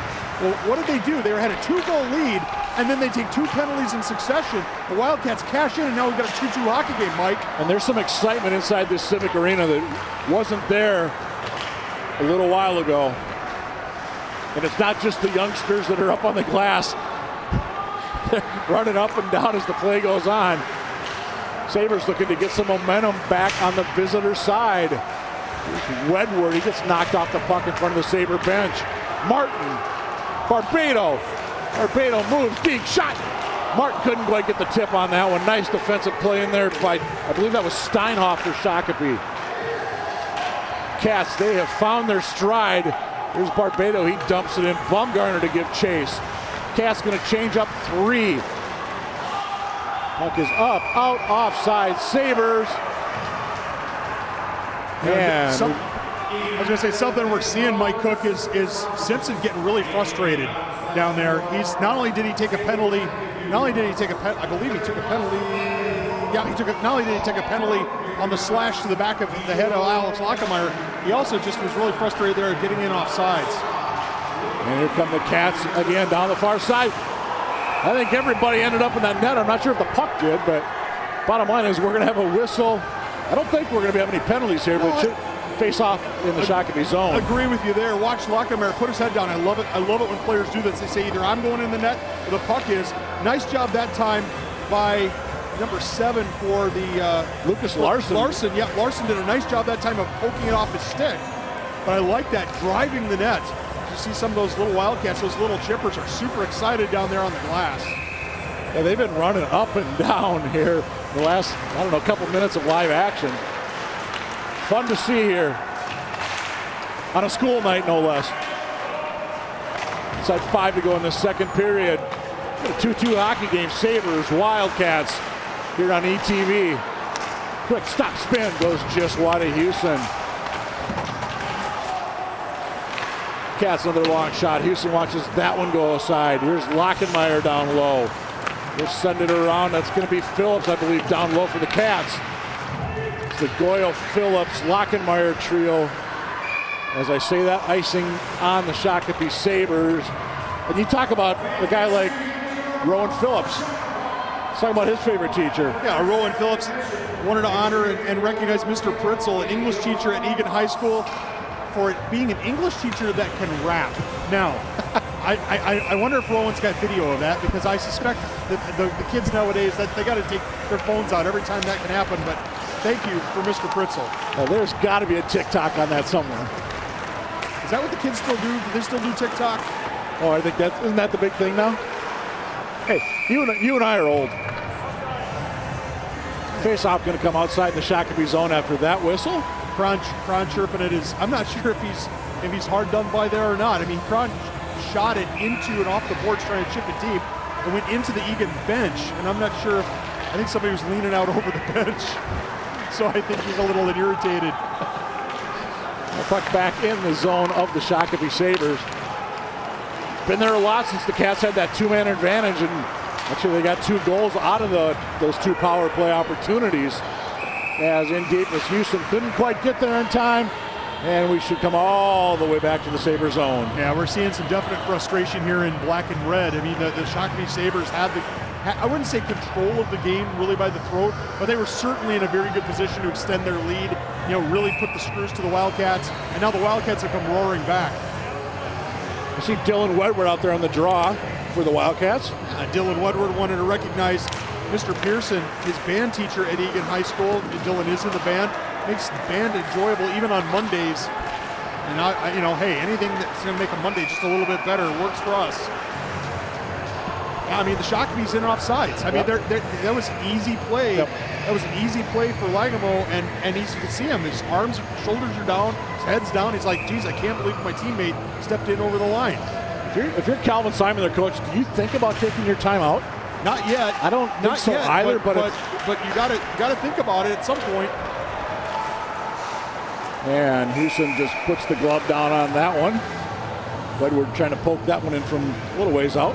I'm glad Houston was able to do that because Parker Jensen actually flipped it in from the side, and Parker was coming full steam right at him. And if he had watched Parker, Martin chips it out of Jensen. Jensen throws it on net and crashes. Nice little play by Parker Jensen. Absolutely. He said he's out there with Henry Martin and Dylan Wedward as the Cats continue to shake things up due to, well, right now it's due to injury. As we said, they're missing Gus Glide, they're missing Leighton Olson. Again, we hope both those young men are back soon for the Wildcats. Shakopee in the Wildcat zone, actually maybe able to complete a couple of passes, something they haven't done in the last few minutes. And the Cats punch it out. No, big hit though, right at the blue line.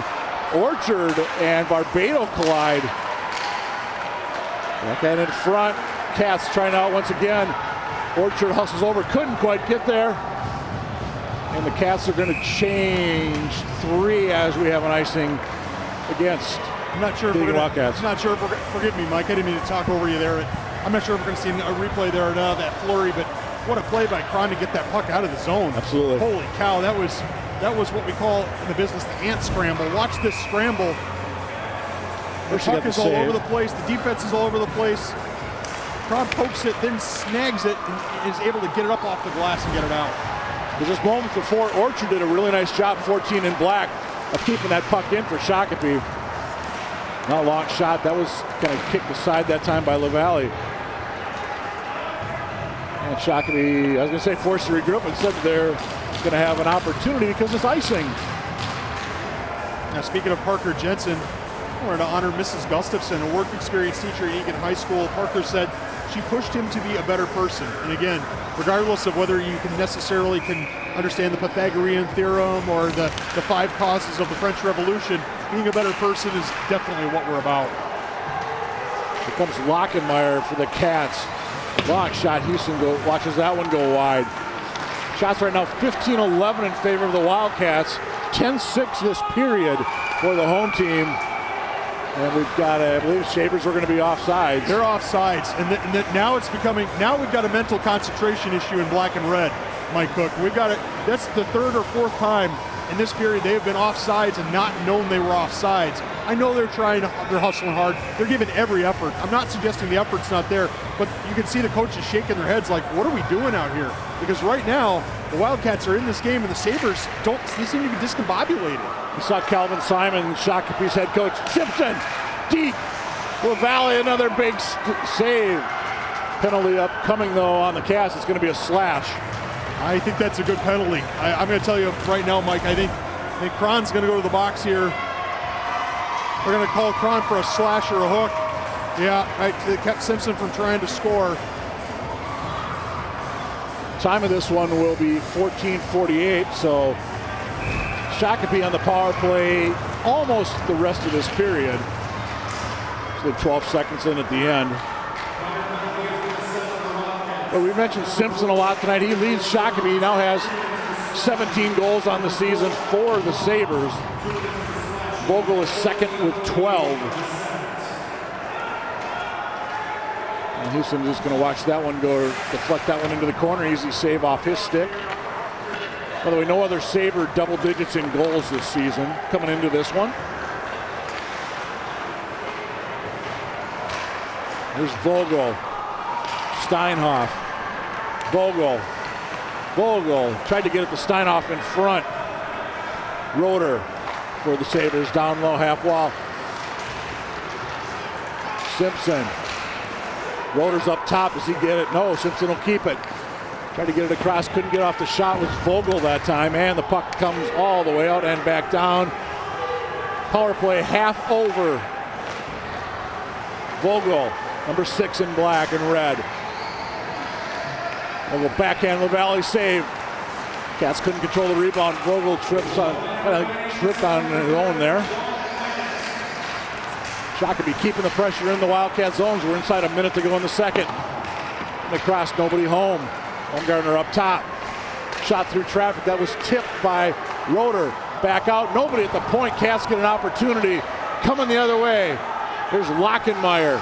Lockenmeyer tries to get around the Shakopee defenseman, and they go hard into the corner, but Lockenmeyer does come away with a top turn and hit traffic and went up over the net. Now 17 to go in the Shakopee power play. And all the way down, should be an ice on the Saber. No, they're going to say, well, one referee had his arms out like no, and then the one on this side did blow his whistle. Yeah, well, someday we're going to get an understanding of the icing rule, but in any event, I think Alex Lockenmeyer could definitely tell us. Alex, an excellent student, wanted to honor Miss Pontarelli, an English teacher at Dakota Hills Middle School, who pushed him out of his comfort zone to be better. And again, you know, these guys aren't talking about academic accomplishments per se, Mike. They're talking about just being better. Absolutely. All the way down, will it get there in time? And it does. Houston giving chase. Couldn't quite get there, so face-off will be back to the right of Alexi Houston. I like the play by Shakopee. That's an excellent play in this situation. Let Houston go, run onto it. If he gets a touch to it, he's got an opportunity, and if not, it's an icing called, so be it. So Cats are 2 seconds away from getting back to full strength. Maybe an opportunity to get a quick one here to end the period if they can keep the puck in the zone.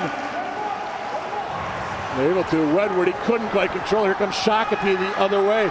Houston with less than 5 to go. That went off the, very attractive bounce for the Sabres after Goyle initially kicked that one aside with the skate. Bottom line is, it's 2-2 going into the third. This is going to be an exciting, hey, what did we talk about in the first period, Mike Cook? The Wildcats played probably as good a hockey as they had played certainly in the last 2 weeks, maybe since Lakeville North game.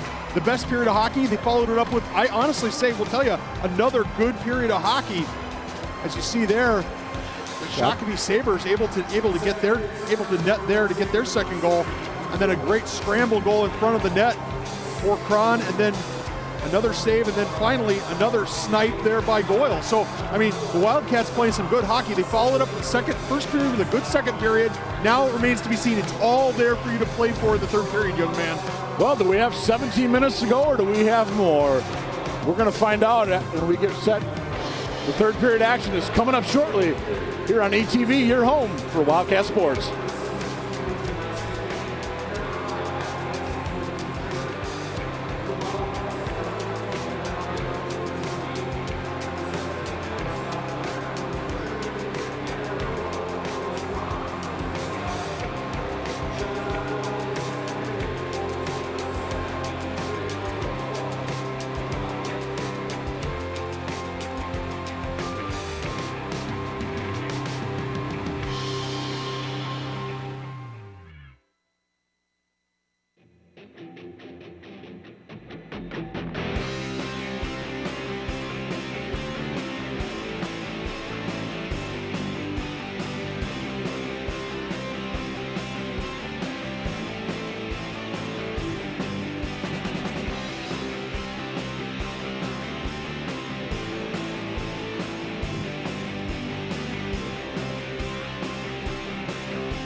We'll begin with senior number 4, Nicholas Cron.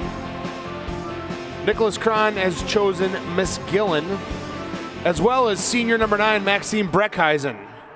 Both Nicholas and Maxime have chosen Miss Gillen for being an uplifting person who makes math fun, especially with Mastermind. Thank you, Miss Gillen.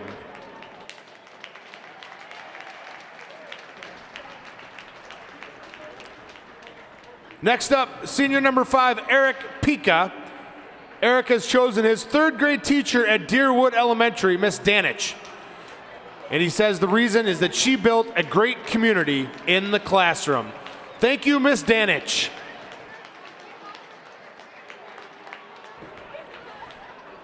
Next up, senior number 12, Henry Martin.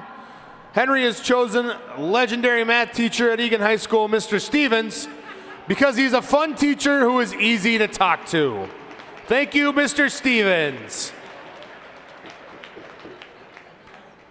Next up, senior Matt Hansen. He's chosen social studies teacher at Eagan High School, Mr. Becker. Mr. Becker's an energetic teacher that makes learning interesting. Thank you, Mr. Becker. Next up is Will Mason. Will chose his science teacher at Dakota Hills Middle School, Mr. Dolney. He has great positive vibes. Thank you, Mr. Dolney.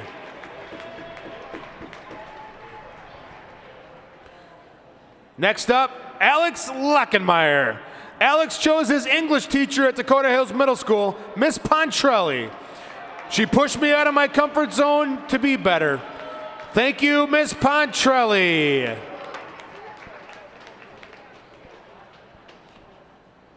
Next is Leighton Olson. Leighton chose his history teacher at the Community School of Excellence, Mr. Stokes.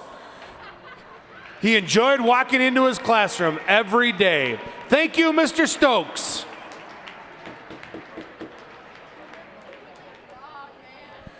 Next up, Ben Barbado. He chose his driver's education teacher at Eagan High School, Miss Eklund. Very caring person and was there for me when I needed it. Thank you, Miss Eklund.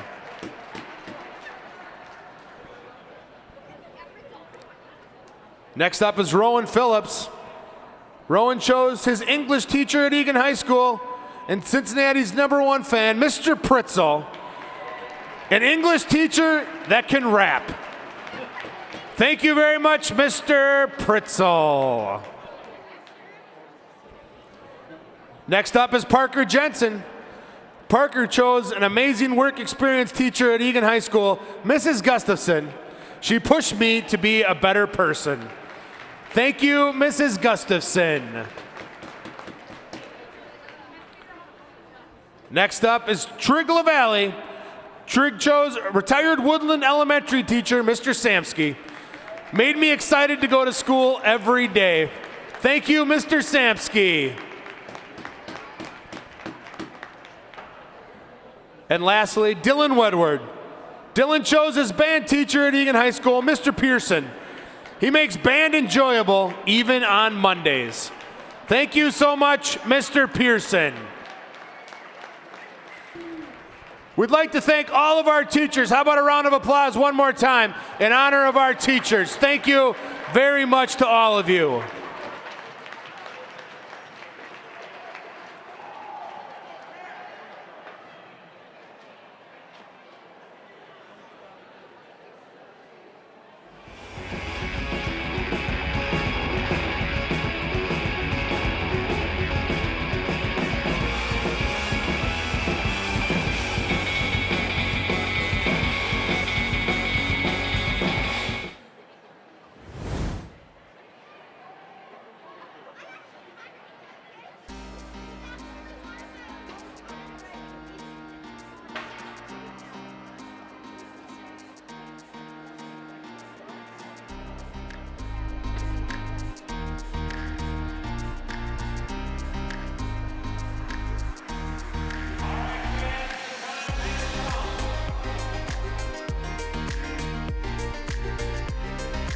Great to be a part of Eagan history, something that all 3 of us are very proud of.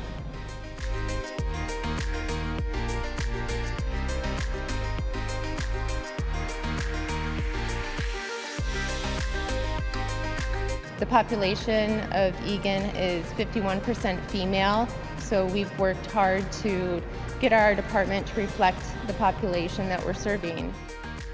The foundation of the Eagan Fire Department has been laid by many great men and women, and we have been welcomed here with open arms, very supportive. You have that family aspect with your crew. You eat dinner together and you respond to calls together, and really it's just the best job there is. I encourage all females to pursue a career that they're passionate about, regardless if it's historically been male-dominated, and that it is achievable. Give it a try, see if you're passionate about it, and if you are, you'll succeed.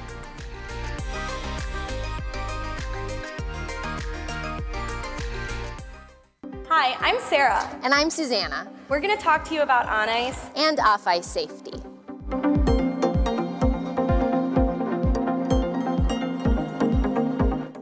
Hi friends.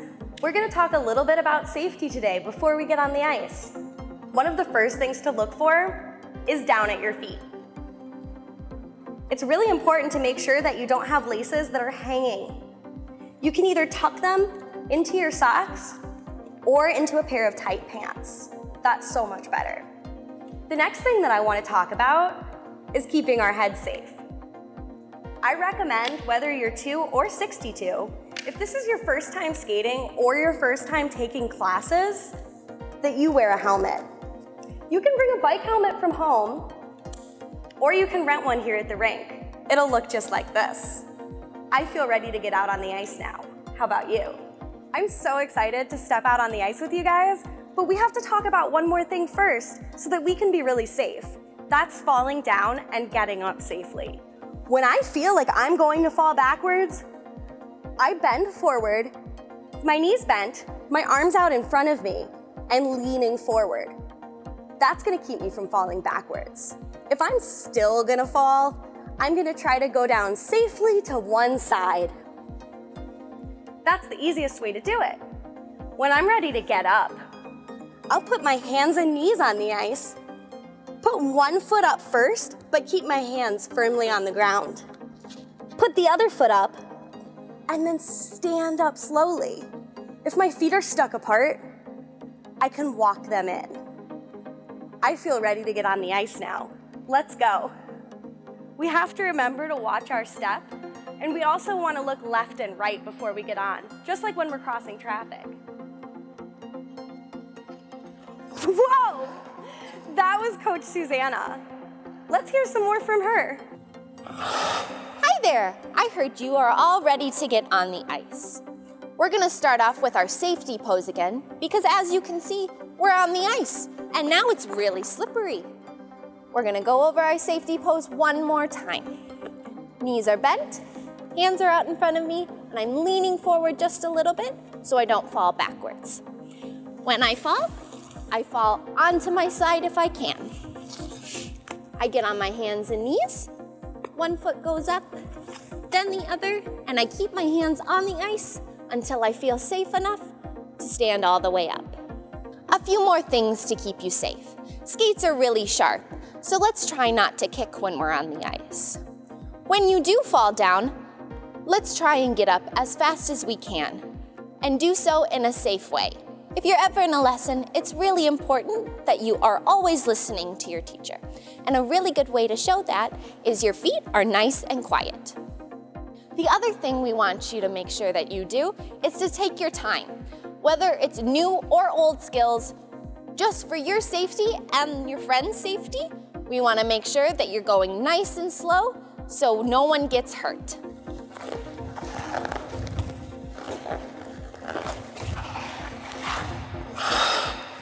Thanks for watching. Catch you next time.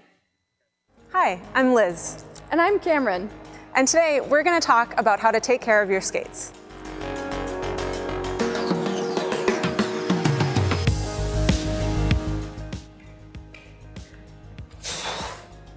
That was a fun session. It was, wasn't it? You are looking so fast. Oh, and your 1 foot spin is looking really good. Thank you. Took a lot of practice. Yeah, well, practice makes perfect. That's right.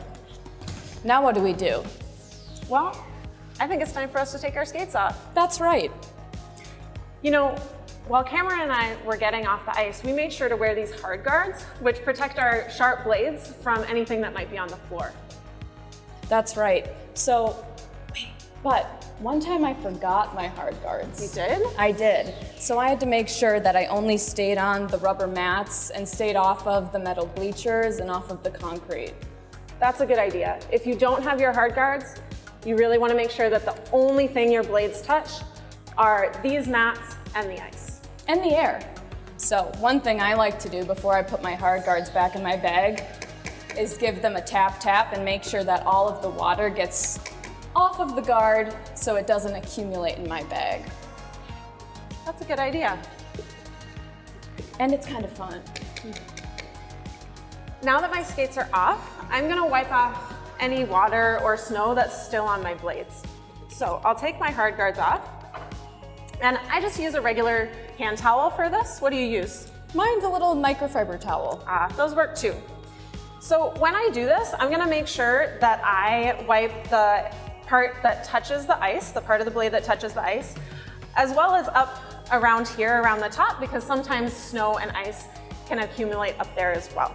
Sometimes it even gets on the boot. So we make sure we get it all the way dry before it goes in the bag. Once they're all dry, I'm gonna put my soakers on. These keep my skates safe while they're in my bag and on the way home. She's not even Canadian. This also helps skates from rusting, right? It does. Drying them off really helps those sharpenings last longer, which is nice. So Cameron, do you leave your skates in the car? I did once, and now I'll never do it again because those temperature changes when your skates stay in a closed car in the winter or in the summer, it's really not good for your skates. And in the winter, your skates will be freezing cold when you go back for your next session. What about when you get home? Well, you know, my skate bag has this ventilation on it, so I'll just bring my skate bag inside and then I'll just leave it sitting because I know air will get in and it will help my skates dry out. Well, my skate bag doesn't do that. So when I get home, I like to lay my skates out. So I just put a towel out on a table or maybe on the spare bed. I take my soakers off and I let my skates air out until I'm ready to skate again. Just like that. That's what you need to know to take care of your skates so that they're ready to go when you want to get on the ice. And so you can have fun. Exactly. So what we're doing for the swim season is we're broadcasting all of the home meets on Eagan TV. Last year we did this for COVID. No spectators were allowed, so we ended up with all of our home meets being broadcast, and it was a huge success. We had people watching from as far away as Tibet, people in Mexico, all over the United States, and we had a good reception for it. Lots of people really enjoyed it, and I thought, well, if we could do it last year, is there a way that we could get it to go this year as well? ETV is instrumental. They've come in with a lot of equipment, a lot of knowledge, and been extremely helpful at every step. My role for most of this has been somewhat producing, just making sure that we got everybody here. We had all the volunteers that could show up. I have done some directing as well. I've learned quite a bit. A lot of this is new to me. I don't do a lot of web broadcasting or working with video, so all of that has been really new. It's exciting. I like learning new things. We've gotten a lot of good reception from people close to the team and from, again, those far off places saying that they're very grateful that, they can see their grandson swim. Just like to thank ETV for being able to partner with us. It's been fantastic. Tiger 20, 10, 6 points, Eagan! Bounces off one tackler, tries to bounce off two.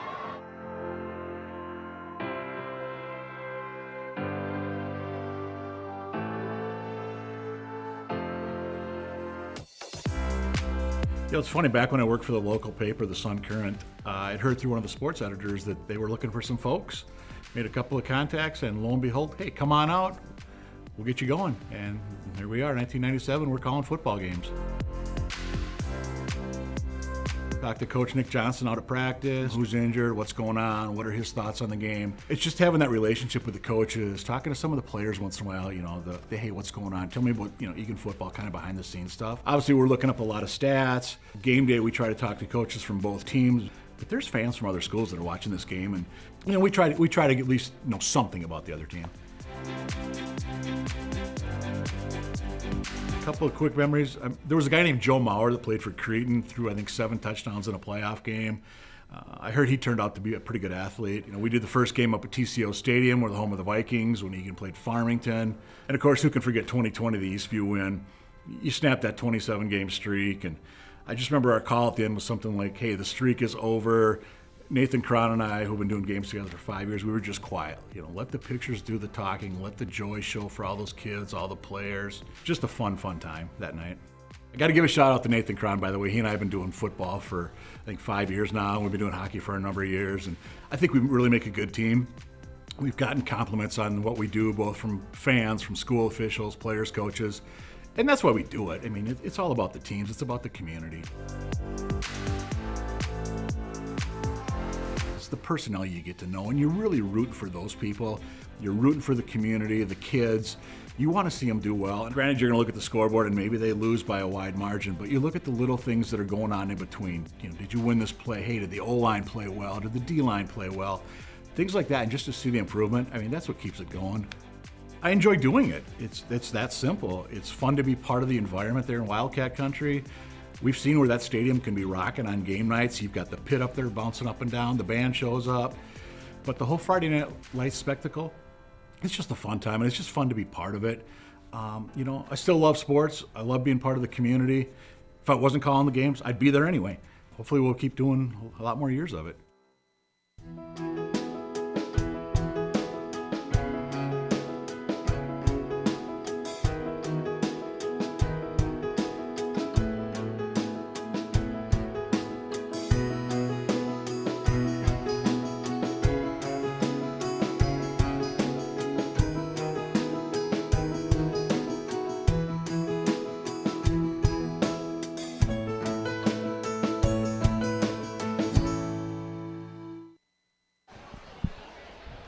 Welcome back inside Eagan Civic Arena, where the score between the Wildcats and the Sabres is 2 goals apiece. Nathan Cron joined again by Mike Cook. And I want to talk a little bit about the upcoming games here on ETV. You see we've got girls hockey against Shakopee coming up. We've also got, that's on tomorrow night. It's actually tomorrow night. Wrestling versus Lakeville North and Two Rivers. Two Rivers, also formerly known as Henry Sibley High School. Basketball and the boys and girls there in the 4th and 8th. And then back here, our next game after tonight will be boys hockey against Lakeville South. Top ranked, I think, Lakeville South. So, ladies and gentlemen, book your, get your party platters ready early because it's going to be quite the game. Well, they were number 1. I think I saw they were down to like 9 or 10 lately. Oh yeah, because they've suddenly fallen off the earth completely and absolutely have forgotten how to skate and shoot the puck. Yeah, absolutely. Okay. As you look at the Shakopee Sabers coming back onto the ice, as we said, 2-2 our score. By the way, the Sabers, they are going to, speaking of Lakeville South, that's where they are next. They're going to be there on Saturday.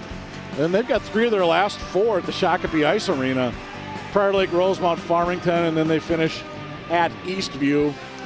Which, speaking of, Eastview plays their games at Apple Valley Arena, which is where the Cats are going to be Saturday afternoon.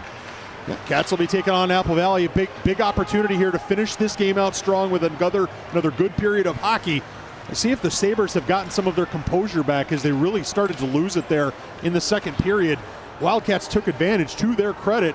Sabres have demonstrated they can play some really good hockey, but they've got to stay focused. And I would imagine with a long break between the 2 periods, coaching staff has done a good job of refocusing them. And we had that break in part because we were honoring teachers tonight by the seniors. A couple of Wildcats, not in uniform tonight, but nonetheless are able to honor favorite teachers. You've got Mason, who he's been out all season long.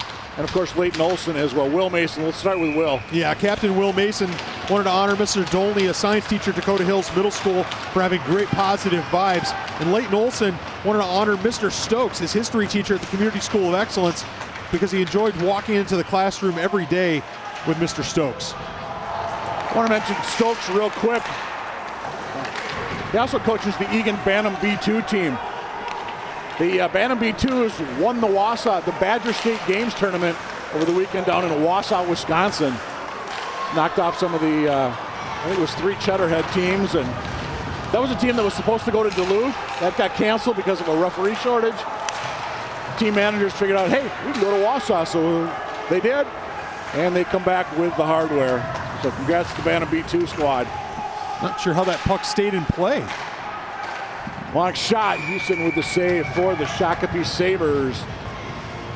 2-2 game as we start this third period. Well, making me a little nervous, Mike Cook, there in the third period. And suddenly, off the face-off, the Wildcats in their gray and green were down in their own end and just couldn't quite get out.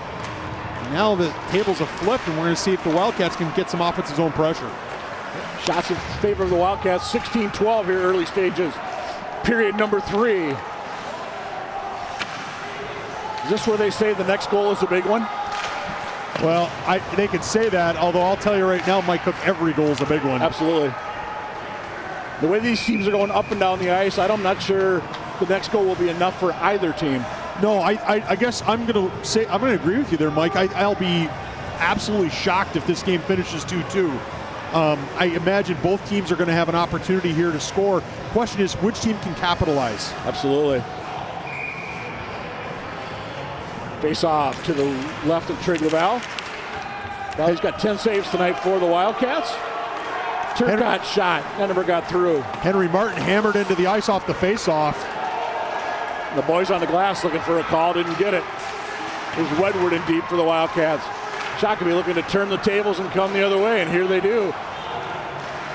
Kind of poked that one up ahead to number 4. That's Easton Langamo. He had the second goal of the night for the Sabres. First goal of the night went to Cooper Simpson back in the first. It was 2-0 Shakopee, and then the Cats scored twice in a span of 1:26. Both were power play goals. Well, couldn't get the glove on that. Puck is loose, cleared out of harm's way. Nice job coming across for the Eagan Wildcats, and they're going to send that one all the way down. And I believe that was Henry Martin that came across and wisely got that one out of harm's way. Yeah, smart play that time by Martin to make sure that that puck gets out. Henry Martin honored Mr. Stevens tonight, his math teacher at Eagan High School, for making math fun, being a great resource and person to talk to. This off in the Wildcat zone once again. Long shot way out. Not sure if that got through to LaValle or not. Bottom line, puck out of play. It stays out of the net in play. And Shakopee keeping on the pressure. Long shot from way out. That hit traffic in front off the stick. That was Steinhoff. He had an assist earlier tonight for the Sabres. Cats are offsides with 14:46 to go. I think that puck actually reaches the effect is the same. The puck, I think, got into the Shakopee bench, as I think that was Roth coming steaming through center with Hansen on his line. And Matthew Hansen recognized Mr. Becker, the social studies teacher at Eagan High School, for being an energetic teacher that makes interesting, fun, learning fun and interesting. Boy, oh boy, oh boy. It's like I talk for a living. And of course, Jim Becker, longtime coach within the Eagan hockey program. And here come the Sabres the other way. This is Zolvik, number 15. I don't think we called his name since the first period. He's had some good shifts, though, early on for the Sabres. Cat's going to try and ring around far side. Bounce back out to the center of the ice. Hernando for Shakopee dumps it in. He'll head off with one player change for the Sabres. There's Phillips, has to poke it ahead. Cats do not change anybody as the puck goes in. Tried to go in deep. Back to neutral it comes. Shakopee now going to regroup. Now the Cats are going to change up some players. Calling for it on the near side here was number 27, Steinhoff for the Sabres. Couldn't quite get it deep into the Wildcat zone. All the way down, should be an ice. And it is with 13:55 to go in regulation. Yeah, I think you know, the way this game has been played so far, I think that's kind of the way it feels, right? It feels like we might be into a close game here. You see Coach Todd Carlson and the Wildcats dial in here for the last 13 minutes and 55 seconds of this one. At least. Nice job by Pika to send that out. There's Wedward right at center. The back end in, that was Murray. Wedward doing a nice job there, as if Grandma Penny was in the stands, and she's in Colorado watching on YouTube, so hello to Grandma Penny. Back down, will it be an ice? They're going to say indeed it is on the Shakopee Sabres. Face-off will be back to, I believe, the left of Alexi Houston. Eric Pika back to touch up there to cover the offsides. And Eric Pika, our last senior of the night to mention, honored Heather Danich, his third grade teacher at Deerwood Elementary, for building such a great community in the classroom. And personally, I'll say also add my 2 cents there, because Heather Danich has been the teacher for four of my kids as well, and it's been a real pleasure having her teach my kids.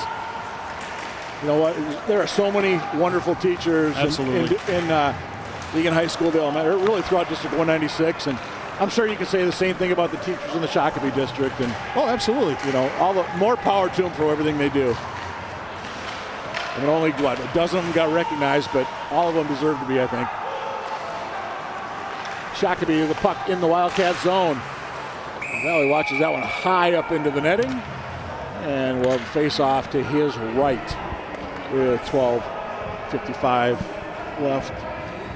In intermission. Sabers third period, regulation, intermission. Yeah, it's like you talk for a living. You know, watching out here, you know, it looks like Shakopee's shaking off some of those second period doldrums right now, Mike. They're doing a pretty good job here of playing this puck, although Hockenmeyer might make them pay here. He's got Goyle and Phillips with him. Quick shot, Lockenmeyer saved Houston. Shakopee quick turning and bring it up the other way. Here's Vogel. Centers it back across. Just wide was Simpson, looking for his second of the night. Great opportunity for the Sabres. Phillips backhands it. Lockenmeyer, he'll go in deep. Cats are going to change 3 behind the play. Here comes Vogel and the Sabres. Drop past Vogel. Tried to get it that time to Simpson. Far side, Shakopee controls. Simpson going in low. Simpson, just a freshman for the Shakopee Sabres, number 21. All the way down, and indeed it will be an icing. Questionable icing at that. Well, they blow the whistle before the puck gets there, and I, as a referee, in soccer, you want to do that to prevent a big collision, but if there's going to be a big collision, it's because there's 2 players right next to the puck. I'm a little confused as to how that's icing. It seems like that one would be one you'd wave off, but again, what do I know? That shot's going to go wide with 5 minutes gone by in this third period. We remain tied at 2 here on ETV, your home for Wildcat Sports. And just a shout out to those of you that are watching us over in Scott County tonight, watching your Sabres battle of the Wildcats. And Houston with the save, and probably wisely covered up that time for Shakopee. Yeah, nice job rolling that in. We've got Hanson, Moore. I'm trying to pick out the other. They're going to change it. Yeah, Camroth line. That puck rolls in, and Houston doing a nice job here. You know, after giving up 2 goals on the power play, he's been solid for most of the night. Not giving up too many. There's only been a couple of rebounds that I can remember, Mike. But other than that, he's done well, and of course he had a kind of a rough game against the Wildcats last time they played. So nice to see him recover from that. Houston leaves a good pressure by Wedward for the Wildcats. Crown will keep that one in. Just a little shot up high from Hernando that time for Shakopee, I should say. And Sabres, Zovic can't quite get there. Nice job of Cron to get back in neutral. Hanson will dump it all the way down. Yeah, Woodward's got to do something with that puck. He's got to actually. It should have been icing. I don't know why that is not icing, but whatever. But Woodward's got to unload that puck a little bit faster. Oh, and it was tipped by Phillips just on the proper side of the red line, so we play on. Wedward in deep. Phillips is going to get down there as well. Rowan Phillips so strong on those skates, Mike. Yeah, that shot was blocked nicely by Langmo. Hard into the corner. Good battle there, 2-on-2. Lockenmeyer comes out with it for the Wildcats. Can't quite feed a teammate, and Eagan going to be forced to regroup. Here's Murray. Stops, spins, just sends it out to neutral. Lockenmeyer tried to just dump that in the zone, but the Sabres intercept. Cats back out to neutral. Goyle and Lockenmeyer probably need to get off. They've been out there for a while on this line. Shakopee looking for the tip. Nice job that time by, I think that was Lockenmeyer leveled one of the Sabres into the corner. Roth goes in deep. Baumgartner for Shakopee. Inside 10 to go in regulation. All the way down. This one should be an ice, and indeed it is with 9:55. Quick mention, by the way, JV action before this one. Shakopee came away with a 3-2 win. JV action got a late third period goal. As you look at the Eagan Wildcats, head coach Todd Carlson there in the blue hat. I want to mention our EHS sponsors for the Wildcats: Raising Cane's TCO Training House and MHS Mental Health Services. Thank you to those special sponsors for Wildcat hockey. Back up, here's Cron. We'll send it down low. Trying to bring it back out. I think that was Lockenmeyer. There's Cron way out. Rebound was there, unable to get it, however. This is more down low. Should be more Roth and Hansen out there, that trio, I believe, for the Wildcats. So I stand corrected, it was Hansen, not Lockenmeyer, a few moments ago.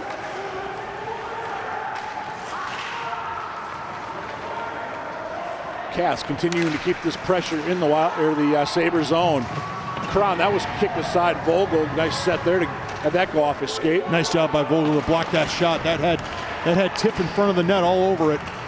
Sabres looking to break it out. Good hustle. Simpson, Barbado watches, and Trigla Valley able to kick that one out of harm's way. Simpson gets it back over, tries to go short side. Just missed. Up in front. The Valley forced to do something there. Shakopee is going to be up top. This is number 11, Roeder. And out of the zone comes the puck. So we approach the halfway point. Period number 3. Simpson tries to get it up top. Baumgartner intercepted by the Cats. Parker Jensen able to poke that one out. Wedward looking to make a move. Couldn't quite get past it. Orchard that time. And just in before the puck were the Shakopee Sabers. Well, Shakopee obviously showing that they've learned from that second period. They're not going to let the Wildcats push them around, and they're playing very, very well here, passing, moving the puck well, creating some real challenges for these Wildcats. Wildcats have got to be careful not to give up an odd man rush here going forward. Saw Jackson Vogel skating off for the Sabres, number 6. He had 3 assists last time out against Apple Valley. And we've got Hughes on. By the way, Vogel, 12 goals on the season, but he's got just 1 in his last 6 games. So you know he's looking to light that lamp. And so is Dylan Wedward, as he just come knifing in. Absolutely. Again, watch Wedward here. He blows right around Orchard, gets it onto his backhand, got good wood on it, but Houston, to his credit, stayed with it. Did a nice job of blocking it down. Quick whistle, bails out the rebound. 17th save, make it 18 for Houston tonight. Okay, so here's what I'm going to say. Both teams have to stop looking for the perfect shot. They just need to get shots to the net. So if you've got the shot on your stick in the offensive zone, you got to throw it on net rather than skate around or look for that perfect shot. Just throw it on net. When you look at both the Eagan goals tonight, they were on scrambles. You had Cron right in front. Doyle was off to the side, had top shelved it. Shakopee had the one wrap around middle. It was just a nice feed. So the Cats have got a couple of greasy goals. Can they get a third? Wedward leaves it. Didn't quite connect that time. I think that was that Jensen coming down late? Yep. Big Parker Jensen. 5 shots this period for the Wildcats, 4 for the Sabres. 9.5 gone by in this third. We stay tied at 2.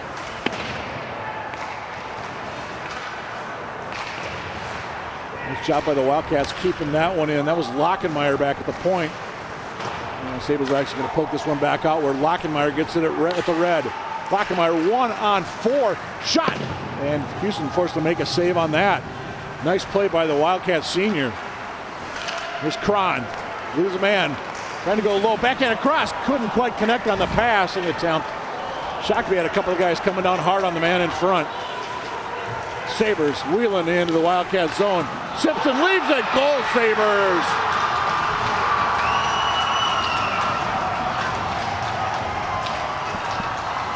Wow, that's the way to answer if you're the Shakopee Sabres. Nicely done that time. Making it happen. We're going to watch this replay. Barbado and Lockenmeyer are back on defense because Cron had gone deep. Puck comes sliding across. Looked like Barbado was puck watching a little bit on the far side. And just a great finish that time. That was just a great finish. Absolutely. I think that was, I mentioned Vogel looking to end his streak. Jackson Vogel. Yep, Vogel's going to get the Assist to credit. number 21, Cooper Simpson. Vogel from Simpson at 10:09 of the third. All right, so the Cats have 6.5 minutes to tie this one up. You said Vogel snaps a 1-goal in 6-game drought. That's just, I believe it's 13th of the year for Shakopee. Yeah, it is. Cats keeping the pressure in down low. Couldn't get the good shot off that time. I believe that's more in low for the Wildcats. And out comes Shakopee. They've got wheels. They've got numbers. And Valley's going to kick that one side with that left pad. Up, out. Will it be an ice? Yes, it is.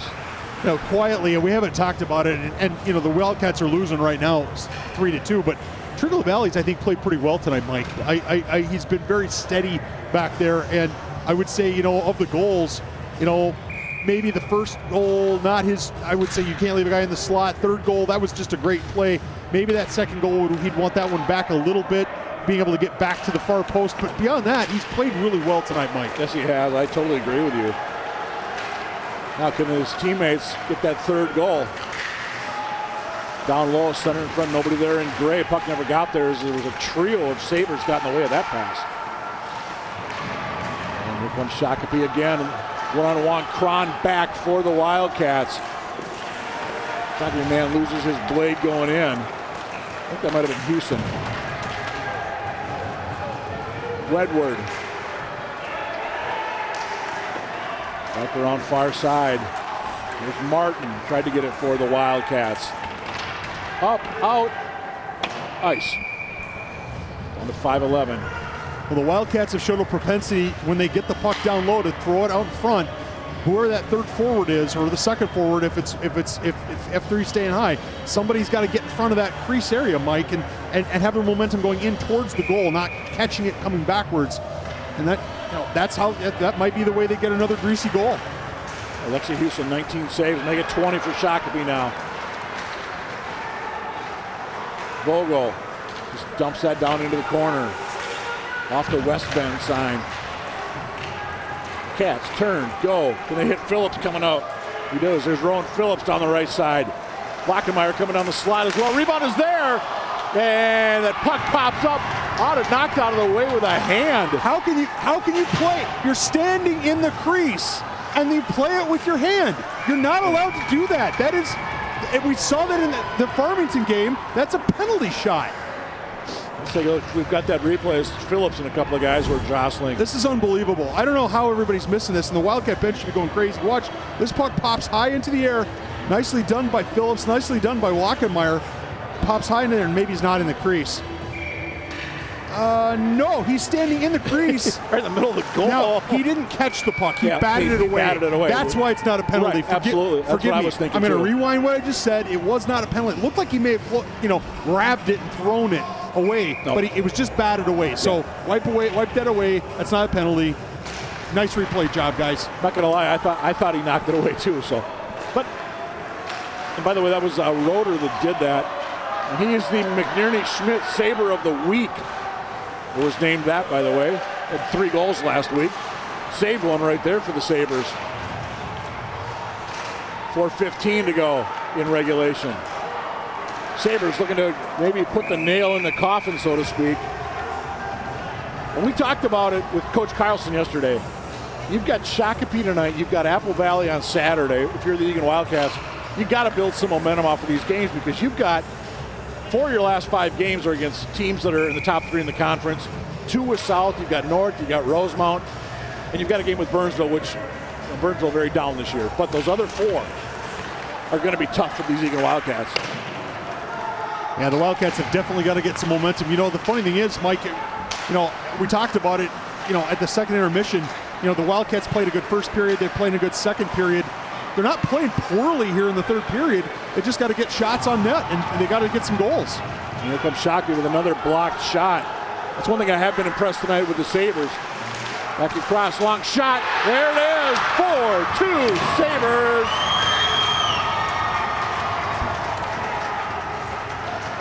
Toward, I believe. First time we've called his name tonight. Yeah, I think that's right. Linus Toward. What a time! What a time to get on the board. What a time to get on the board when your team needs you. And these Shakopee Sabers are really showing us something. Watch them come back as that's Houston finds Toward, and the defense had just sagged too deep, I think. And there was just, you can't give them open space on the ice, and I think that's what happened. I was just going to say that defense was nowhere to be found, and that's another one Shakopee said. Another Cats. Houston with a big save, and the Shakopee fans loving it. For the Sabers, number 16, Linus Toward. Assist to number 17, Jerry Houston. Toward from Houston at 13-13 of the third. So the Cats now down by 2 with 3:15 to go. And I imagine Shakopee's going to be very careful here. They don't want to do what they did in the second period and take penalties and be stupid. They're going to be smart, and they're going to play the puck deep, keep a third forward high, not try not to give up any odd man rushes. The Wildcats are going to have to do something special here. They're going to have to either have some great passes, or they're going to have either some great passing or some great puck handling and some movement off the puck. Eagan Wildcats, by the way, have 10 shots this period. Shakopee has 7. So the Cats, you said they're getting chances, which some of these games we've seen the Cats in the third period where 10 would be a dream the way they had played. Wildcats can't throw the puck around. Right now they're throwing the puck around a little bit. Need some of the seniors or captains to take charge of this thing and say, okay, here's it gets hauled down there in the corner. And Maxime Berkhuizen's going to bring it out on the side. First time he's been out here tonight, I believe.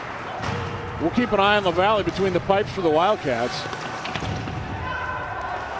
Big hit over there in the corner. It's too far for Phillips. Should be an ice. And indeed it is. As we said, the Eagan Wildcats, they will be at Apple Valley. That's a 2 o'clock start on Saturday. And then they are back here on Tuesday for Lakeville South. First of 2 in a row against South. Is the game at South will be a makeup for a COVID canceled game. And I believe that's a 5 o'clock start at Tallahassee Arena next Thursday. Kind of watching the valley. He's not even looking towards the bench. Shakopee just pokes this one back out. Offsides, however, on the Sabres, who, if they hold on, that'll be their 4th win in 5 outings. Yeah, Shakopee getting hot right at the right time, Mike Cook, right time of the year. Now, that being said, I mean, we're the Eagan guys. Eagan's not playing bad hockey. If this effort, as Henry Martin gets his stick slashed out of his hand, here comes Cron bringing it up. He's going to take it to the sideline. Somebody needs to get to the crease. We're looking for Dylan Wedward in the crease.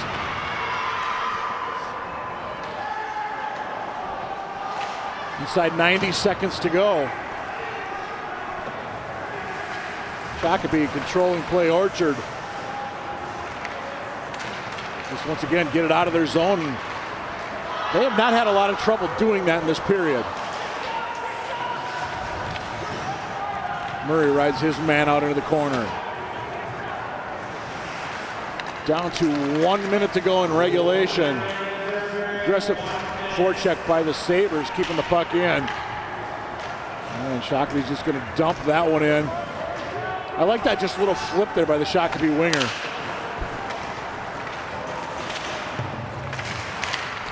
The hook and a trip there in the corner. I know it's a 4-2 game, but I'd like the referees to call that stuff.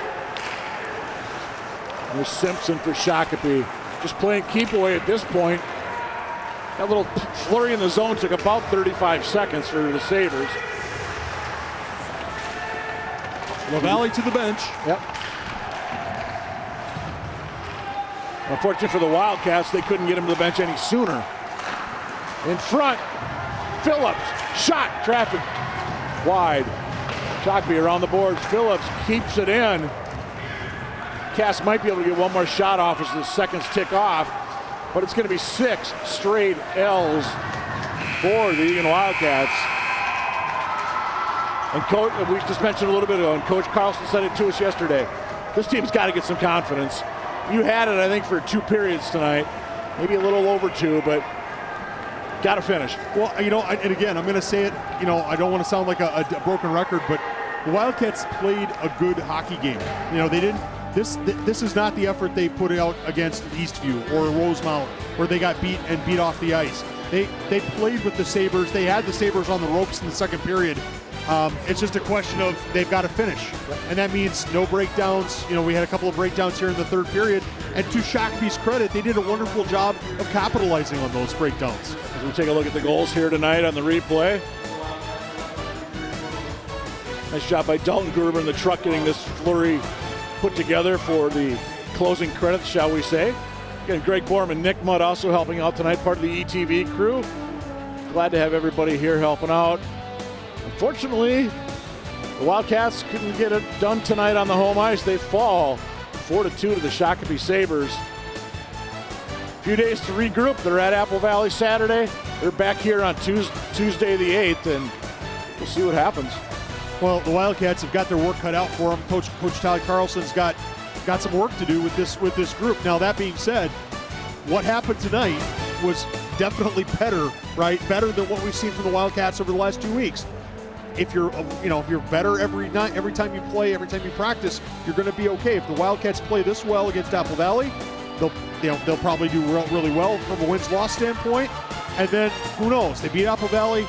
You know, they roll into Lakeville South against a very, very tough Lakeville South team, and they just have to play out of their minds. They're going to have to play the best hockey of the season to be competitive with that team. I didn't say beat that team, be competitive with that team. But you know what? If you're competitive with another hockey team, anything could happen. Absolutely. So next time we're here, Tuesday the 8th, will the Cats have snapped their losing streak? We're going to find out.